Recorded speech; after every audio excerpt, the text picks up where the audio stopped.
आकर्ष ने चंद्र छाया तलवार को कसकर पकड़ रखा था। उसका चेहरा थोड़ा कमजोर था। उल्का विस्फोट ने उसकी ऊर्जा का एक बड़ा हिस्सा खर्च कर दिया था। इसके अलावा वह पहले भी घायल हो चुका था। इस प्रकार वह वर्तमान में गिरने के कगार पर था।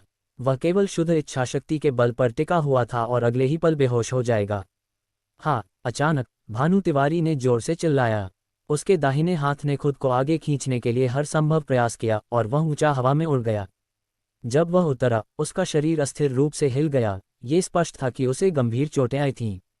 आकर्ष ने अपने पैरों से जमीन को जोरदार धक्का दिया और उसका शरीर आगे की ओर उड़ गया। चंद्र छाया तलवार का बिजली का प्रकाश चारों दिशाओं में फैल गया। रैंक 6 दानव कोर की पूरी शक्ति जारी की गई। बेरहमी से भानु तिवारी पर हमला किया गया। कियांग, भानु तिवारी के हाथ में बर्फ अग्नि धनुष थोड़ा आगे बढ़ा और आकर्ष की तलवार को रोक दिया। अपने धनुष को पीछे खींचते हुए और थोड़ा घूमते हुए बर्फ अग्नि धनुष ने एक अजीब कोण से आकर्ष पर हमला किया। दोनों ने एक बार फिर चालों का आदान प्रदान किया। भानु तिवारी ने धनुष को हथियार के रूप में इस्तेमाल की या और अपनी उत्कृष्ट गति तकनीक के साथ वह आकर्ष के साथ निकट युद्ध में बराबरी बनाए रखने में सक्षम था। आकर्ष अपने दिल में गुप्त रूप से डर गया था। उसने उम्मीद नहीं की थी कि भानु तिवारी के पास एक युद्ध तकनीक होगी जो उसे बर्फ अग्नि धनुष को निकट युद्ध के हथियार के रूप में उपयोग करने की अनुमति देगी। आकर्ष के 2 कदम पीछे हटने के बाद उसका दाहिना पैर एक कदम आगे बढ़ा और उसकी मुद्रा थोड़ी बदल गई। अचानक उसकी आभा बढ़ गई। भानु तिवारी थोड़ा डर गया और किनारे की ओर बचना चाहता था। तलवार खींचो। तलवार के फल पर बिजली चटकने लगी और प्रकाश की एक लकीर चमक गई। प्रकाश चाप प्रहार। तलवार की नोक थोड़ी उठी और एक बिजली का प्रकाश तलवार के फल पर संघनित हो गया। इसने हवा में एक स्थायी प्रकाश चाप खींचा। प्रकाश चाप पर बिजली लगातार कूदती रही। भानु तिवारी ने इसे रोकने के लिए एक चाल चलना चाहा, लेकिन उसने पाया कि इस तकनीक में कोई कमजोर बिंदु नहीं था। जिस कोण से प्रकाश चाप आ रहा था, उसने उसके लिए हमले के सभी संभावित कोणों को बंद कर दिया था। जब उसने अंततः पीछे हटने का फैसला किया तो उसके लिए पूरी तरह से बचना बहुत देर हो चुकी थी। प्रकाश चाप ने उसकी छाती पर एक लंबा घाव बना दिया। कूदती हुई बिजली घाव में उमड़ पड़ी और भानु तिवारी के शरीर में प्रवेश कर गई। बिजली आसानी से भानु तिवारी के भीतर घूम गई और उसके कदम अस्थायी रूप से अव्यवस्थित हो गए। वह बेहद चिंतित था। उसने बर्फ अग्नि धनुष को अपनी छाती के सामने पकड़ा और प्रत्यंचा को जोरदार तरीके से खींचा। लपटों की एक बड़ी लहर जो अपने साथ एक असीम गर्मी की लहर लाए आकर्ष की ओर बढ़ी। आकाश आक्रमण प्रहार। आकर्ष ऊंचा हवा में कूद गया, आकाशों की ओर बढ़ा और सीधे लपटों की लहर को तोड़ दिया, अंततः भानु तिवारी की ओर भेद करता हुआ। चंद्र छाया तलवार में एक संयमित चमक थी। ये दूर दूर तक आकर्षक नहीं थी। भानु तिवारी का रंग फीका पड़ गया था क्योंकि उसने निर्णायक रूप से पीछे की ओर लौटने लगा। उसके पास फाल्गुनी दीक्षित की सहज गति तकनीक नहीं थी और वह केवल एक दयनीय स्थिति में पीछे की ओर लौटने का विकल्प चुन सकता था। वज्र आक्रमण प्रहार। आकर्ष के पीछे एक विस्फोट हुआ। यह आश्चर्यजनक रूप से जोरदार था, जिससे सभी के कान के पर्दे काम गए और वे चक्कर में पड़ गए। इस क्षण आकर्ष की आभा चरम पर पहुंच गई। 9 स्वर्गों से वज्र के असीम वातावरण और प्रभाव को अपने साथ लाते हुए वह आगे बढ़ा। भानु तिवारी अभी उठा ही था कि उसने आकर्ष को देखा मानो वह वज्र का देवता हो। उसने जल्दी से बर्फ अग्नि धनुष पकड़ा और अपने सिर के ऊपर उठाया। आकर्ष के प्रहार को रोकने का इरादा रखता था। वह बर्फ अग्नि धनुष की कारीगरी और सामग्रियों में बहुत आश्वस्त था। यह एक निम्न श्रेणी गहन स्तरीय आत्मा हथियार था और इसके अलावा यह उच्च श्रेणी के तुषार लोहे का उपयोग करके बनाया गया था।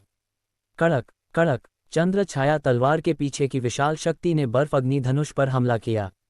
कुछ कुरकुराने की आवाज़ों के बाद धनुष के स्थायित्व में भानु तिवारी के विश्वास के बावजूद बर्फ अग्नि धनुष पर एक दरार दिखाई दी। ये वास्तव में टूटने वाला था। वज्र आक्रमण द्वितीय श्रृंखला प्रहार। वज्र आक्रमण प्रहार के असीम प्रभाव के बाद एक श्रृंखला जोड़ते हुए आकर्ष उसके बाद जमीन पर उतरा और अवसर का लाभ उठाकर वज्र आक्रमण द्वितीय श्रृंखला प्रहार का प्रयोग किया। भानु तिवारी हैरान था और जल्दी से बचाव के लिए अपने धनुष का उपयोग किया। बैंग। बर्फ अग्नि धनुष मौके पर ही टूट गया। वज्र आक्रमण तलवार तकनीक ने एक बार में 5 तलवार प्रहार किए और इस क्षण अब तक संचित हिंसक ऊर्जा फट गई। भानु तिवारी को दूर उड़ा दिया। तिवारी तेजप्रताप, जो मंडप में था, जल्दी से बाहर कूदा और भानु तिवारी को पकड़ लिया। उसकी उंगलियां बिजली की तरह तेजी से चलीं और उसकी छाती पर कुछ स्थानों पर दबाया। फिर उसने जल्दी से एक औषधीय गोली निकाली और उसके मुंह में डाल दी। तिवारी तेजप्रताप द्वारा भानु तिवारी के घावों का निरीक्षण करने के बाद ही उसका भाव गर्म हुआ। अभी भी अखाड़े में खड़े आकर्ष को देखते हुए उसने दौड़ते हुए आए लोगों से एक उदासीन स्वर में कहा, चलो।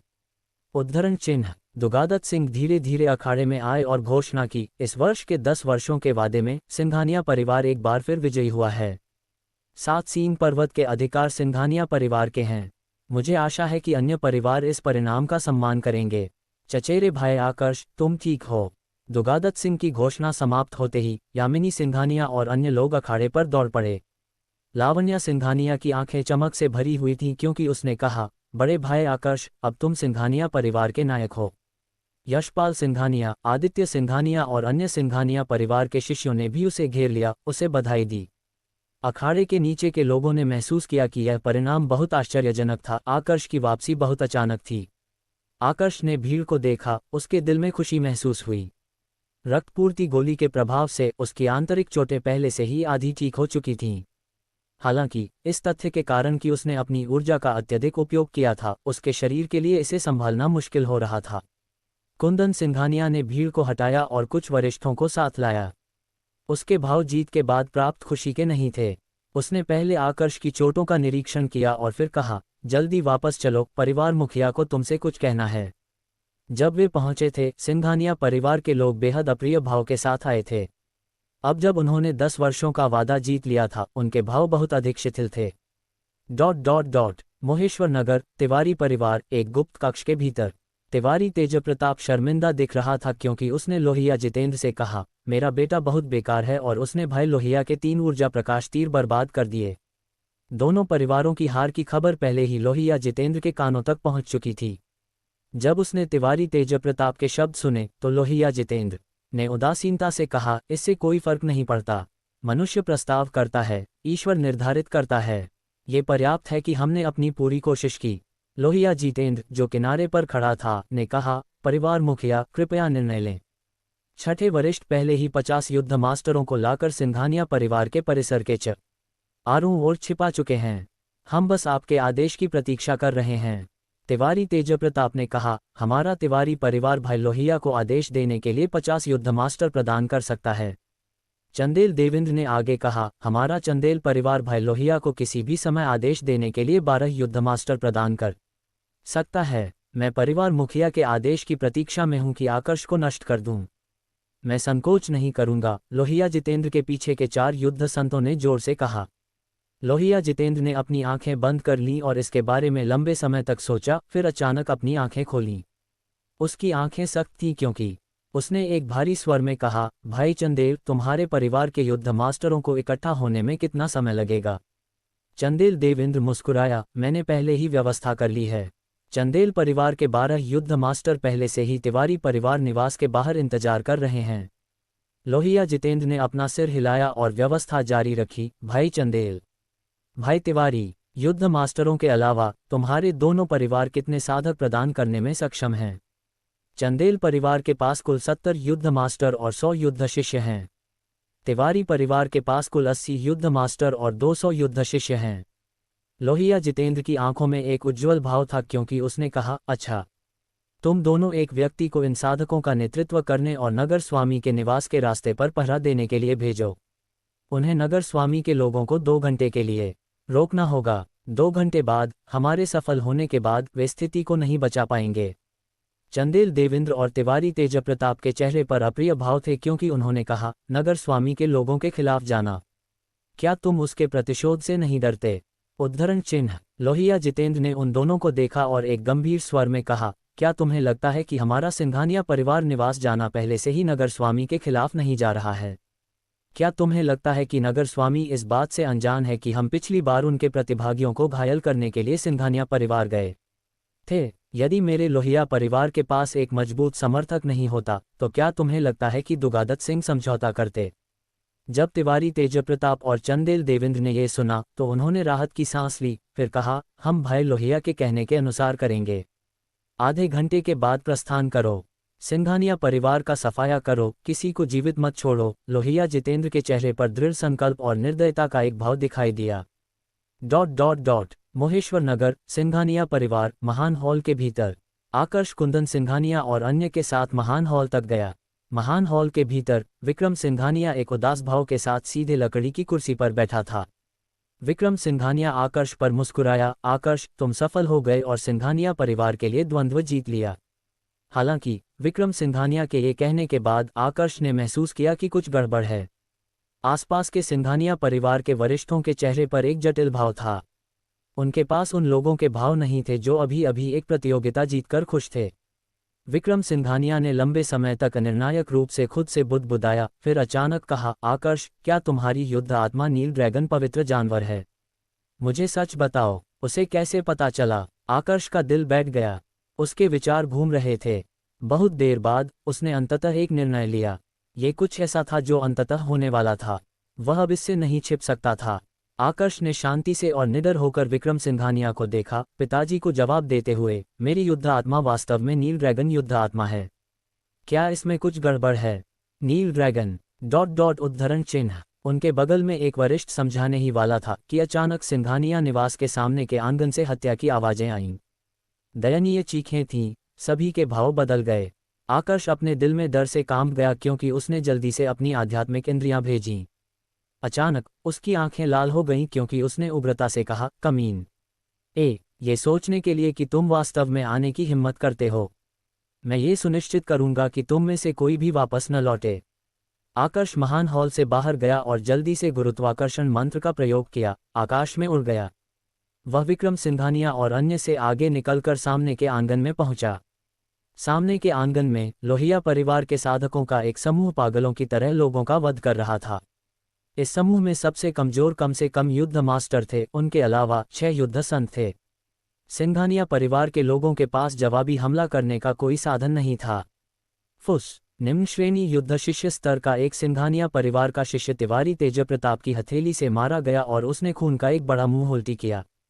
उसका दिल उस हथेली के प्रहार के बल से टूट गया था। वह बिल्कुल मर चुका था। मुझे मत मारो! एक सिंघानिया परिवार की लड़की पीछे की ओर भाग रही थी। उसके पीछे लोहिया जितेंद्र था। उसके चेहरे पर एक ठट्ठा करने वाला भाव था, मानो वह बिल्ली चूहे का खेल खेल रहा हो। वह धीरे धीरे उसके पीछे भागा और कोई चाल चलने की जल्दी में नहीं था। बैंग! जैसे ही लड़की ने सोचा कि वह भाग सकती है, लोहिया जितेंद्र ने अचानक चाल चली। तलवार की एक चमक चमकी और लड़की का सिर हवा में उड़ गया। सिर रहित सही शरीर फिर भी रुकने से पहले कुछ कदम आगे दौड़ता रहा। सिर पर आंखें चौड़ी खुली हुई थीं, स्पष्ट रूप से सदमे से भरी हुई थीं। लोहिया जितेंद्र ने जमीन पर शरीर को उदासीनता से देखा क्योंकि उसने तलवार ऊर्जा भेजना जारी रखा, अन्य सिंघानिया परिवार के शिष्यों का वध किया। उसके साधना स्तर के साथ व्यवहारिक रूप से ऐसा कोई नहीं था जो उसकी किसी भी चाल से बचाव कर सके। उन सभी को मार डालो, किसी को जीवित मत छोड़ो। जल्दी से सामने के आंगन को तोड़ो, लोहिया परिवार मुखिया ने ठंडे रूप से कहा क्योंकि उसने एक सिंघानिया परिवार के शिष्य की गर्दन आसानी से तोड़ दी। जमीन से अनगिनत दयनीय चीखें आईं और आकर्ष के कानों में घुस गईं। पूरा सिंघानिया परिवार का सामने का आंगन नर्क जैसा था। उसकी आंखें लाल थीं क्योंकि उसने गुरुत्वाकर्षण मंत्र को पूरी तरह से प्रयोग किया। तेजी से सामने के आंगन और आंगन को अलग करने वाले एक बड़े दरवाजे पर उतरा। लावण्या, जल्दी से चली जाओ, तुम गेट पर पहुंच गई। पिछवाड़े में प्रवेश करने के बाद तुम सुरक्षित रहोगी, यशपाल सिंघानिया ने लावण्या सिंघानिया से चिल लाकर कहा क्योंकि उसने एक युद्ध मास्टर के हमलों को रोकने की पूरी कोशिश की। लावण्या सिंघानिया की आंखें आंसुओं से भरी हुई थीं क्योंकि वह चिल्लाई, यशपाल! तिवारी परिवार के युद्ध मास्टर की तलवार ने यशपाल सिंघानिया की छाती पर एक और घाव खोल दिया। यशपाल ने घाव की परवाह नहीं की क्योंकि उसने लावण्या सिंघानिया से व्याकुल होकर कहा, जल्दी जाओ, यदि तुम अब नहीं गई तो बहुत देर हो जाएगी। यशपाल के ये कहते ही युद्ध मास्टर ने चालाकी से अपनी तलवार का कोण बदला और उसकी छाती की ओर भेदने लगा। यशपाल का दिल ठंडा हो गया और उसकी आंखें निराशा से भर गईं। बैंग! पलक झपकते ही आकर्ष ने तुरंत वज्र पलायन का प्रयोग किया। चंद्र छाया तलवार ने युद्ध मास्टर के सिर पर हमला किया। यदि वह हमला जारी रखना चाहता था तो उसका अपना सिर जोखिम में था। युद्ध मास्टर के पास अपना हमला वापस लेने के अलावा कोई विकल्प नहीं था। अचानक प्रकट हुए आकर्ष की जांच करने के बाद उसने खुशी से आश्चर्य का भाव प्रकट किया, मुझे एक बड़ी मछली मिल गई। मुझे आश्चर्य है कि तुम्हें मारने के बाद परिवार मुखिया मुझे कैसे पुरस्कृत करेगा। प्रभारी आकर्ष, क्या तुम महान हॉल में नहीं थे? जल्दी से यहाँ से चले जाओ। ये जगह बहुत खतरनाक है, यशपाल ने चौंकते हुए कहा क्योंकि उसने आकर्ष को देखा जिसने उसे बचाया था।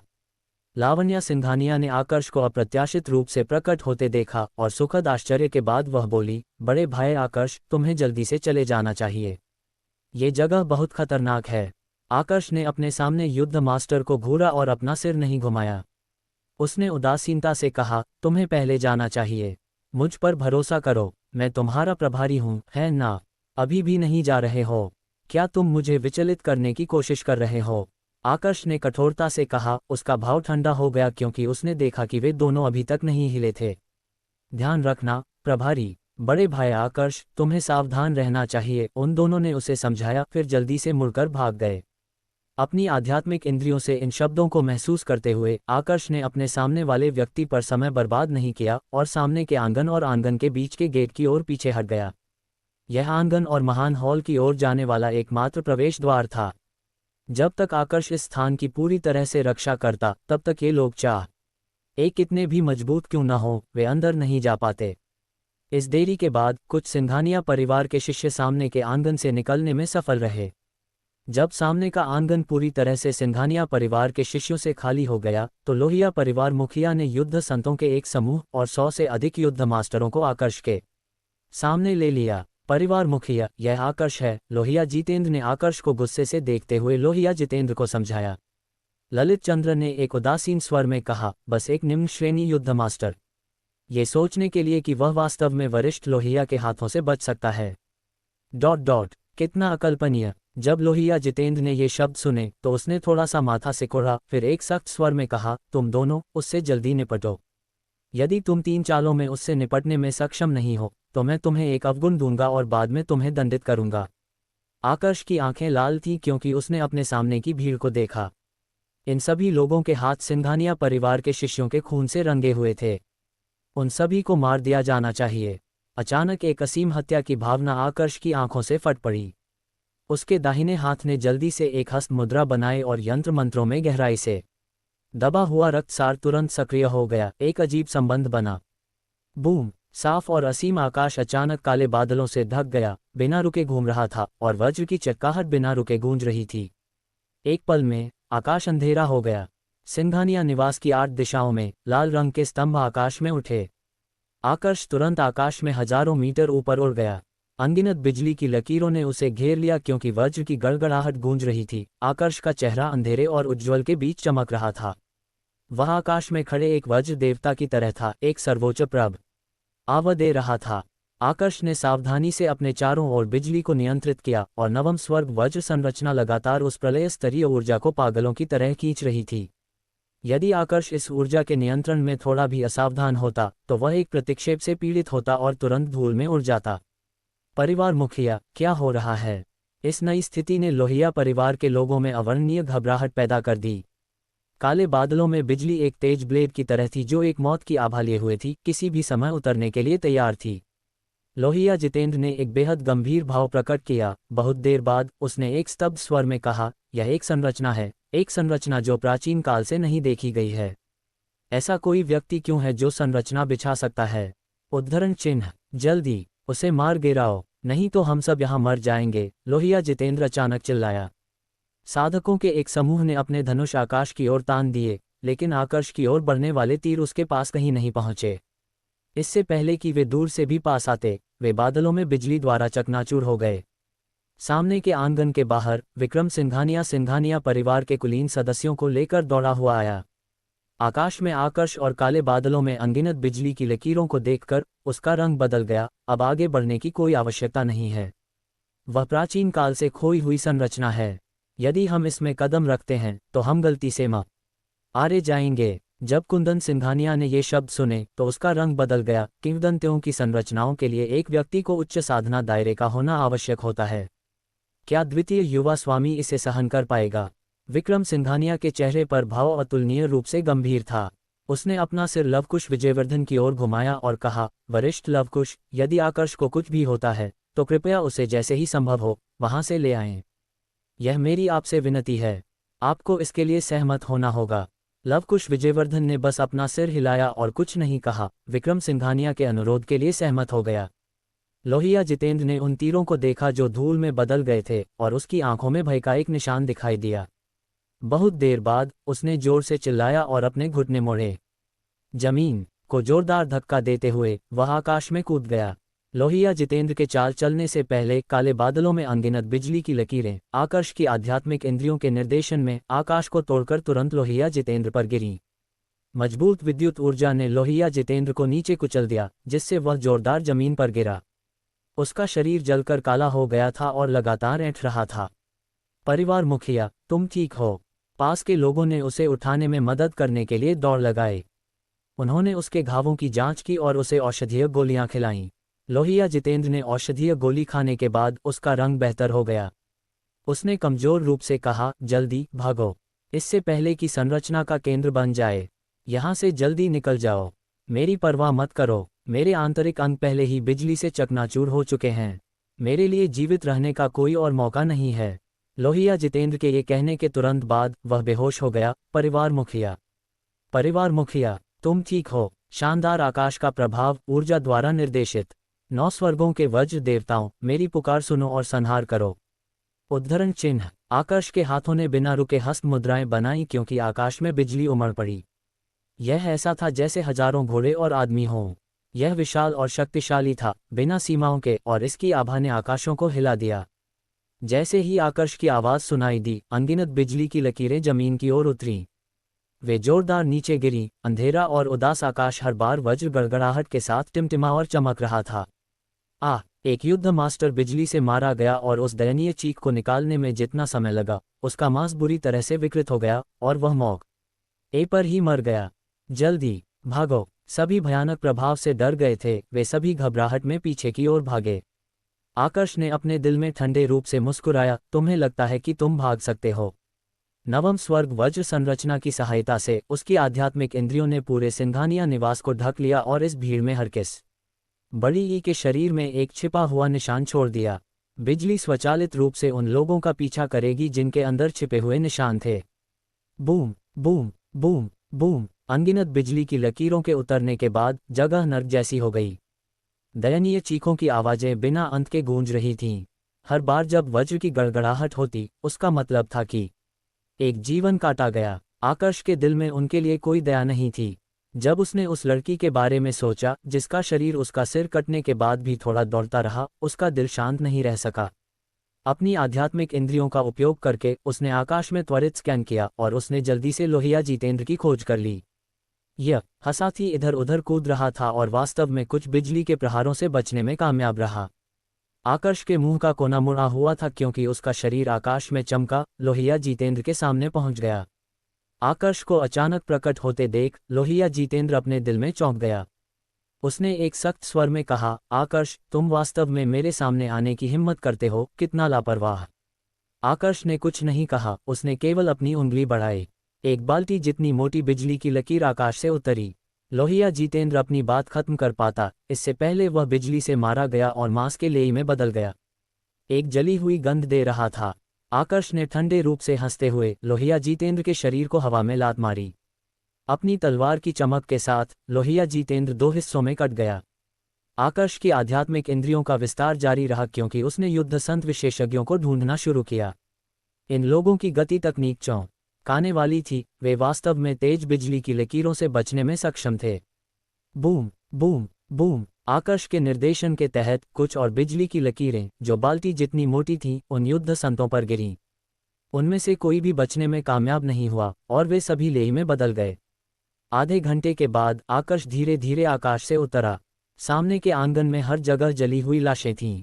हमला करने वाले कोई भी युद्ध मास्टर और युद्ध संत नहीं बचे थे। काले बादल छंट गए और सिंघानिया निवास के आसपास के 8 लाल प्रकाश स्तंभ धीरे धीरे जमीन में धंस गए। जिस क्षण प्रकाश स्तंभ गायब हो गए, स्वर्ग और पृथ्वी की भयानक ऊर्जा भी गायब हो गई और सूर्य का प्रकाश एक बार फिर जमीन पर चमक गया। आकर्ष के मस्तिष्क में एक तीव्र दर्द हुआ। उसके पीले चेहरे पर नसें स्पष्ट रूप से देखी जा सकती थीं। दर्द के बीच आकर्ष अपने शरीर में ऊर्जा को तेजी से घटते हुए महसूस कर सकता था। बूम! उसके नाभि क्षेत्र में एक विस्फोट हुआ। आकर्ष की साधना वास्तव में एक दायरे से कम हो गई। उसे एक बार फिर से उच्च श्रेणी युद्ध शिष्य में बदल दिया। उसके मस्तिष्क में दर्द धीरे धीरे गायब होने के बाद आकर्ष ने एक ऊर्जा पुनर्स्थापन गोली खाई। उसने खुद से कड़वाहट से मुस्कुराते हुए सोचा, लोगों के इस समूह को मारने के लिए मैंने एक पूरे दायरे की साधना बर्बाद कर दी है। हालांकि उसे इसका बिल्कुल भी पछतावा नहीं था। ऐसे लोगों के समूह के लिए भले ही आकर्ष का साधना स्तर वापस आत्मशोधन में गिर जाता, वह नवम स्वर्ग वज्र संरचना का उपयोग करने में संकोच नहीं करता। श्वा श्वा आकर्ष पैरों की आवाज़ें सुन सकता था, जैसे विक्रम सिंघानिया परिवार के लोगों को लेकर दौड़ा हुआ आया। कुंदन सिंघानिया आगे बढ़ा और आकर्ष के शरीर की स्थिति की जांच की। उसके चेहरे पर एक चौंका देने वाला भाव था, ये सोचने के लिए कि तुम वास्तव में एक साधना स्तर गिरा दिए। ये बहुत अजीब है, ये बस अनसुना है। जब विक्रम सिंघानिया ने देखा कि आकर्ष को कोई बड़ी चोट नहीं आई है, तो उसने राहत की सांस ली। वह पिछले विषय पर वापस लौटा, आकर्ष, क्या तुम्हारी युद्ध आत्मा नील ड्रैगन युद्ध आत्मा है? तो क्या हुआ अगर है, और तो क्या हुआ अगर नहीं है? उद्धरण चिन्ह। आकर्ष ने केवल अविश्वसनीय रूप से थका हुआ महसूस किया। जब इस प्रश्न का फिर से सामना करना पड़ा, तो उसने पहले ही इसके लिए अपना सारा धैर्य खो दिया था। विक्रम सिंघानिया का भाव ठंडा हो गया। उसने कभी उम्मीद नहीं की थी कि आकर्ष उससे बात करने के लिए ऐसे स्वर का उपयोग करेगा। एक उदास स्वर में बोलते हुए, यद छोटी ये ऐसा है तो तुम पहले ही जा सकते हो। फिर कभी मोहेश्वर नगर में वापस मत आना। जितना दूर हो सके उतना अच्छा है। आकर्ष चौंक गया। हालांकि उसने पहले ही 10 वर्षों के वादे के बाद सिंघानिया परिवार छोड़ने की योजना बना ली थी, उसने कभी उम्मीद नहीं की थी कि ऐसा अंत होगा। कि विक्रम सिंघानिया वास्तव में उसे निष्कासित करना चाहता था। यामिनी सिंघानिया चकित थी और उसने कहा, परिवार मुखिया, आकर्ष ने अभी हमारे लिए एक महान सेवा की है, तुम उसे क्यों भगा रहे हो? विक्रम सिंघानिया ने बैंक नोटों का एक ढेर और साथ ही औषधीय गोलियों से भरी 2 शीशियां निकालीं। उसने आकर्ष से कहा, यहाँ 1 लाख चांदी के सिक्कों के बैंक नोट और ग्रेड 3 औषधीय गोलियों से भरी 2 शीशियां हैं। इन्हें रख लो। यशपाल सिंघानिया अचानक जमीन पर घुटने के बल गिर गया। परिवार मुखिया, कृपया उस आदेश को वापस ले लें। द्वितीय युवा स्वामी को मत भगाए। लावण्या सिंघानिया भी अचानक घुटनों के बल गिर गई। बड़े चाचा, बड़े भाई, आकर्ष को मत भगाए। वह अब हमारे सिंघानिया परिवार के नायक हैं। परिवार मुखिया, कृपया उस आदेश को वापस ले लें। द्वितीय युवा स्वामी को मत भगाए। वे लोग जो आकर्ष के साथ अधिकारमय वन की परीक्षा में थे, साथ ही वे लोग जिन्हें अभी आकर्ष ने बचाया था, सभी ने घुटने टेक दिए। विक्रम सिंघानिया ने गुस्से से कहा, तुम सब क्या कर रहे हो? विद्रोह। आकर्ष ने कुछ नहीं कहा और धीरे धीरे आगे बढ़ा, सबको उठने में मदद की। उसके बाद एक बैंग की आवाज़ आई। सभी के सामने आकर्ष ने विक्रम सिंघानिया के सामने घुटने टेके और उसके सामने जोरदार सिर झुकाया। ये सिर झुकाना तुम्हारे प्रति मेरी कृतज्ञता का प्रतिनिधित्व करता है। तुम्हारे बिना मैं, आकर्ष, इस दुनिया में पैदा नहीं होता। तुम जो भी निर्णय लो, मैं तुम्हें दोष नहीं दूंगा। बैंग। आकर्ष ने फिर से जोरदार सिर झुकाया, कहा, ये सिर झुकाना इस दुनिया में आने के बाद मुझे दिखाई गई देखभाल के लिए सिंघान छोटी या परिवार के वरिष्ठों को धन्यवाद देने के लिए है। बैंग। ये सिर झुकाना उन भाइयों और बहनों के लिए है जिन्होंने मेरे लिए विनती की। सच्चे पुरुषों के घुटनों के नीचे सोना होता है। वे केवल स्वर्ग और पृथ्वी और अपने माता पिता के सामने घुटने टेक सकते हैं।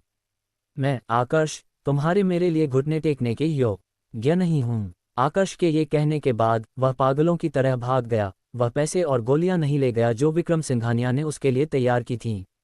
उसने लगातार वज्र पलायन का प्रयोग किया और उसकी आकृति जल्दी से सभी की दृष्टि से गायब हो गई। उसके पीछे यामिनी सिंघानिया थी। जैसे ही उसने आकर्ष को धीरे धीरे दूर होते देखा, उसकी आंखें आंसुओं से भर गईं और वह चुपचाप सिसकने लगी। मोहेश्वर नगर के बाहर आकर्ष ने ऊंची शहर की दीवारों को देखा और एक छोटा पक्षी बनाने के लिए जीवन प्रदान मंत्र का उपयोग किया। उसने बहुत पहले एक लिफाफे में तैयार की गई एक विधि निकाली और उसे पक्षी के पैरों से बांध दिया। उसे मोहन शर्मा के निवास पर भेज दिया। विधि एक औषधीय गोली की थी जो टूटे हुए पैरों का इलाज कर सकती थी। इस तथ्य के कारण कि आकर्ष सामग्री नहीं ढूंढ पाया था, वह इसे तैयार करने में सक्षम नहीं था। चूंकि वह मोहेश्वर नगर छोड़ रहा था, वह केवल उसे विधि दे सकता था। उसने पत्र में उससे एक अनुरोध भी किया, उम्मीद करते हुए कि वह अगले 3 वर्षों के लिए सिंघानिया परिवार की रक्षा करेगा। हालांकि आकर्ष मोहन शर्मा की ताकत को पूरी तरह से नहीं देख पाया था। ये कम से कम एक चरम युद्धसंत का था। उसकी सुरक्षा के साथ भले ही सिंघानिया परिवार पर कोई विपत्ति आए, उन्हें उस पार जाने में सक्षम होना चाहिए। छोटे पक्षी को धीरे धीरे आकाश में गायब होते देख आकर्ष ने अपने दिल में कुछ हद तक भावुकता से कहा, अलविदा महेश्वर नगर। जब वह मुड़ा तो उसने एक चेहरा देखा जिसने उसे कुछ हद तक आश्चर्यचकित कर दिया। आकर्ष नहीं जानता था कि क्यों, लेकिन जब उसने वह सुंदर और सुरुचिपूर्ण आकृति देखी तो उसके दिल में जो उदास भावनाएं थीं वे हल्की हो गईं। फाल्गुनी दीक्षित, क्या ये तुम्हारी गणनाओं का हिस्सा है कि मुझे आज सिंघानिया परिवार से निकाल दिया जाएगा? तो तुम यहाँ मेरा इंतजार कर रही हो? पुरुषों के कपड़े पहने और अपने हाथ में एक पंखा पकड़े सुरुचिपूर्ण फाल्गुनी दीक्षित ये सुनकर हल्के से मुस्कुराई, मेरा कोई अन्य इरादा नहीं है। मैं बस तुम्हें विदा करना चाहती थी, साथ ही तुम्हें कुछ देना चाहती थी। उसके हाथों ने एक त्वरित गति की और अचानक एक युद्ध तकनीक पुस्तिका आकर्ष की ओर उड़ी। आकर्ष ने संदेह से इसे प्राप्त किया और कवर पर शब्दों को देखा, धीरे धीरे इसे जोर से पढ़ते हुए, नील ड्रैगन बादल विचरण कला उद्धरण चिन्ह। आकर्ष अपने दिल में चकित था। उसके चेहरे पर भाव नहीं बदला क्योंकि वह हल्के से मुस्कुराया, दूसरों के लिए ये युद्ध तकनीक बेकार होगी, मेरे लिए यह एक अमूल्य खजाना है। मुझे विश्वास नहीं है कि तुम मुझे मुफ्त में ऐसी अच्छी चीज़ दोगी। बस सीधे रहो और मुझे अपने अनुरोधों के बारे में बताओ। तुम मुझे जो चीज़ दे रही हो वह वास्तव में मुझे चाहिए। जब तक मैं इसे करने में सक्षम हूँ मैं इसे अपनी क्षमताओं के सर्वोत्तम तरीके से करूँगा। फाल्गुनी दीक्षित ने महसूस किया कि आकर्ष के शब्द बहुत दिलचस्प थे।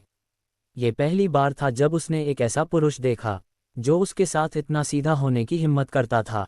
वह मुस्कुराए, भविष्य में जब मैं मुश्किलों में पड़ूंगी तो मैं चाहूंगी कि तुम आकर मेरी मदद करो। मैं तुम्हें अभी नहीं बताऊंगी कि तुम कैसे मदद करोगे, लेकिन तुम निश्चित रूप से ऐसा करने में सक्षम हो।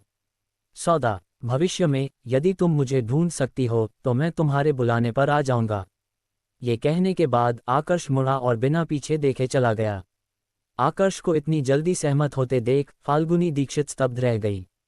जब तक उसने प्रतिक्रिया की उसने पाया कि आकर्ष पहले से ही काफी दूर था। उसने जोर से चिल्लाकर कहा, आकर्ष, क्या तुम नहीं डरते कि मैं तुम्हारा फायदा उठा रही हूँ? दूर आकर्ष ने न तो रुका और न ही धीमा किया।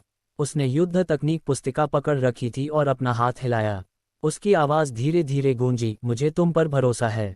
उद्धरण चिन्ह 10 वर्षों के वादे चाप का समापन। पढ़ने के लिए धन्यवाद। महान कौशल राष्ट्र, पूर्व ज्योति प्रांत, 4 जल जिला, श्वेत जल नगर, एक सराय के भीतर। क्या तुमने सुना? हुलुओ जिले में कौशल जनपद में कुछ बड़ा हुआ है। दूसरी मंजिल पर मोटे वस्त्र पहने एक साधक अपने 4 साथियों के साथ बातचीत कर रहा था जो सभी उसके चारों ओर समूहबद्ध थे। वह जंगली और मजबूत दिख रहा था और उसकी बाहें विशेष रूप से मोटी थीं जिससे उसे एक वीरता का आभास हो रहा था। ये सराय ललित प्रवाह मंडप के नाम से जानी जाती थी जो श्वेत जल नगर की सबसे बड़ी सराय थी। यहाँ कुल 5 मंजिलें थीं और प्रत्येक मंजिल ऊपर जाने पर उत्तरोत्तर अधिक महंगी होती जाती थी। तीसरी मंजिल और उससे ऊपर के लिए चांदी के सिक्कों के बड़े भंडार के अलावा यह आवश्यक था कि किसी के पास पर्याप्त स्थिति हो। स्थिति के बिना धन किसी को ऊपरी मंजिलों में प्रवेश करने के योग्य नहीं बनाता था। इसके अलावा ललित प्रवाह मंडप की 5वीं मंजिल एक पौराणिक स्थान थी जो केवल श्वेत जल नगर स्वामी के समान पद के विशिष्ट अतिथियों का मनोरंजन करती थी और सामान्य रूप से व्यवसाय के लिए खुली नहीं रहती थी। आम नागरिक आमतौर पर पहली मंजिल पर भोजन करते थे जबकि सामान्य साधक दूसरी मंजिल पर भोजन करना पसंद करते थे। चूंकि श्वेत जल नगर विकट वन के करीब था, यहाँ साधकों की भरमार थी, इसलिए ललित प्रवाह मंडप की दूसरी मंजिल पर सबसे अधिक यातायात था। जब उसके बगल में उसके साथी ने यह सुना तो उसने उत्सुकता से कहा, मैंने इस मामले के बारे में थोड़ा सुना है।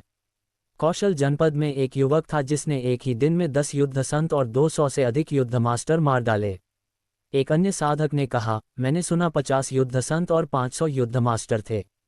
जब दूसरी मंजिल पर खिड़की के पास एक युवक ने यह सुना तो वह हकला गया और उसने अभी अभी पिए शराब का घूंट उगल दिया।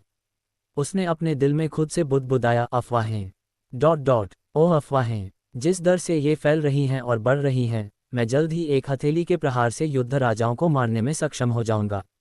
युवक ने अपने मुंह के आसपास के दाग पोंछे और मेज से लकड़ी का एक टुकड़ा और एक नक्काशी चाकू उठाया। अपनी नक्काशी पर ध्यान केंद्रित करने का फैसला किया। सूर्य का प्रकाश की कड़की से होकर उसके सुंदर चेहरे पर चमक रहा था जिससे उसे एक हल्की सुनहरी चमक मिल रही थी। युवक के चेहरे पर एक बेहद गंभीर भाव था जो इतने सूक्ष्म आचरण से पूरित था कि उसके हाथ में वस्तु लकड़ी की नक्काशी नहीं बल्कि एक अमूल्य और बहुमूल्य खजाना होने का आभास हो रहा था। उसके गंभीर, सम्मानजनक और केंद्रित भाव ने उसे एक निश्चित आकर्षण और शालीनता प्रदान की। युवक के पास एक सफ़ेद लोमड़ी विश्राम कर रही थी। ये बिल्कुल आकर्षक लग रही थी और खुशी खुशी मछली के दलिया का एक कटोरा खा रही थी। कुछ ही देर में मछली के दलिया का कटोरा खाली हो गया। ये सावधानी से मेज पर चढ़ गई और खाली चीनी मिट्टी के कटोरे को चाटा, अपने दाहिने पंजे से युवक के दाहिने हाथ को थपथपाया।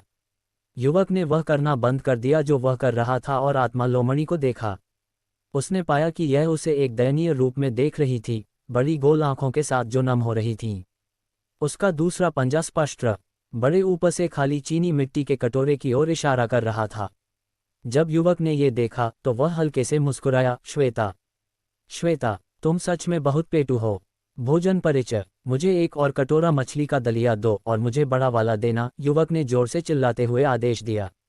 थोड़ी ही देर बाद भोजन परिचय दलिया का एक बड़ा कटोरा लेकर दौड़ा हुआ आया। यद्यपि वह तेजी से आगे बढ़ा, उसके हाथ और पैर बहुत स्थिर थे। ये स्पष्ट था कि इस भोजन परिचय ने कुछ हद तक मार्शल आर्ट का अभ्यास किया था। डैंग, दलिया मेज पर स्थिर रूप से रखा गया था, उसमें से एक बूंद भी बाहर नहीं गिरी। भोजन परिचय मुस्कुराया और कहा, मछली का दलिया, जैसा आदेश दिया गया था। यदि महाशय को कोई अन्य अनुरोध हो तो हमें बताएं। युवक ने हाथ हिलाए और टिप के रूप में एक चांदी का सिक्का फेंक दिया। भोजन परिचय ने खुशी से इसे प्राप्त किया और आभार व्यक्त करने के बाद जल्दी से चला गया। जब आत्मा लोमड़ी ने मछली के दलिया की नई सेवा देखी तो उसकी दयनीय अभिव्यक्ति तुरंत गायब हो गई। वह पूरी तरह से युवक के अस्तित्व को भूल गई क्योंकि वह अपन एथूथन पर एक हर्षित भाव के साथ मछली के दलिया की ओर दौड़ी। युवक ने उसे चंचलता से फटकारा, जब खाना होता है तुम तुरंत अपने स्वामी को भूल जाती हो। ये कहने के बाद उसने उस पर और कोई ध्यान नहीं दिया और अपने हाथ में लकड़ी के टुकड़े को तराशने पर ध्यान केंद्रित करना जारी रखा। ये युवक अफवाहों का वही मोहेश्वर नगर का आकर्ष सिंघानिया था।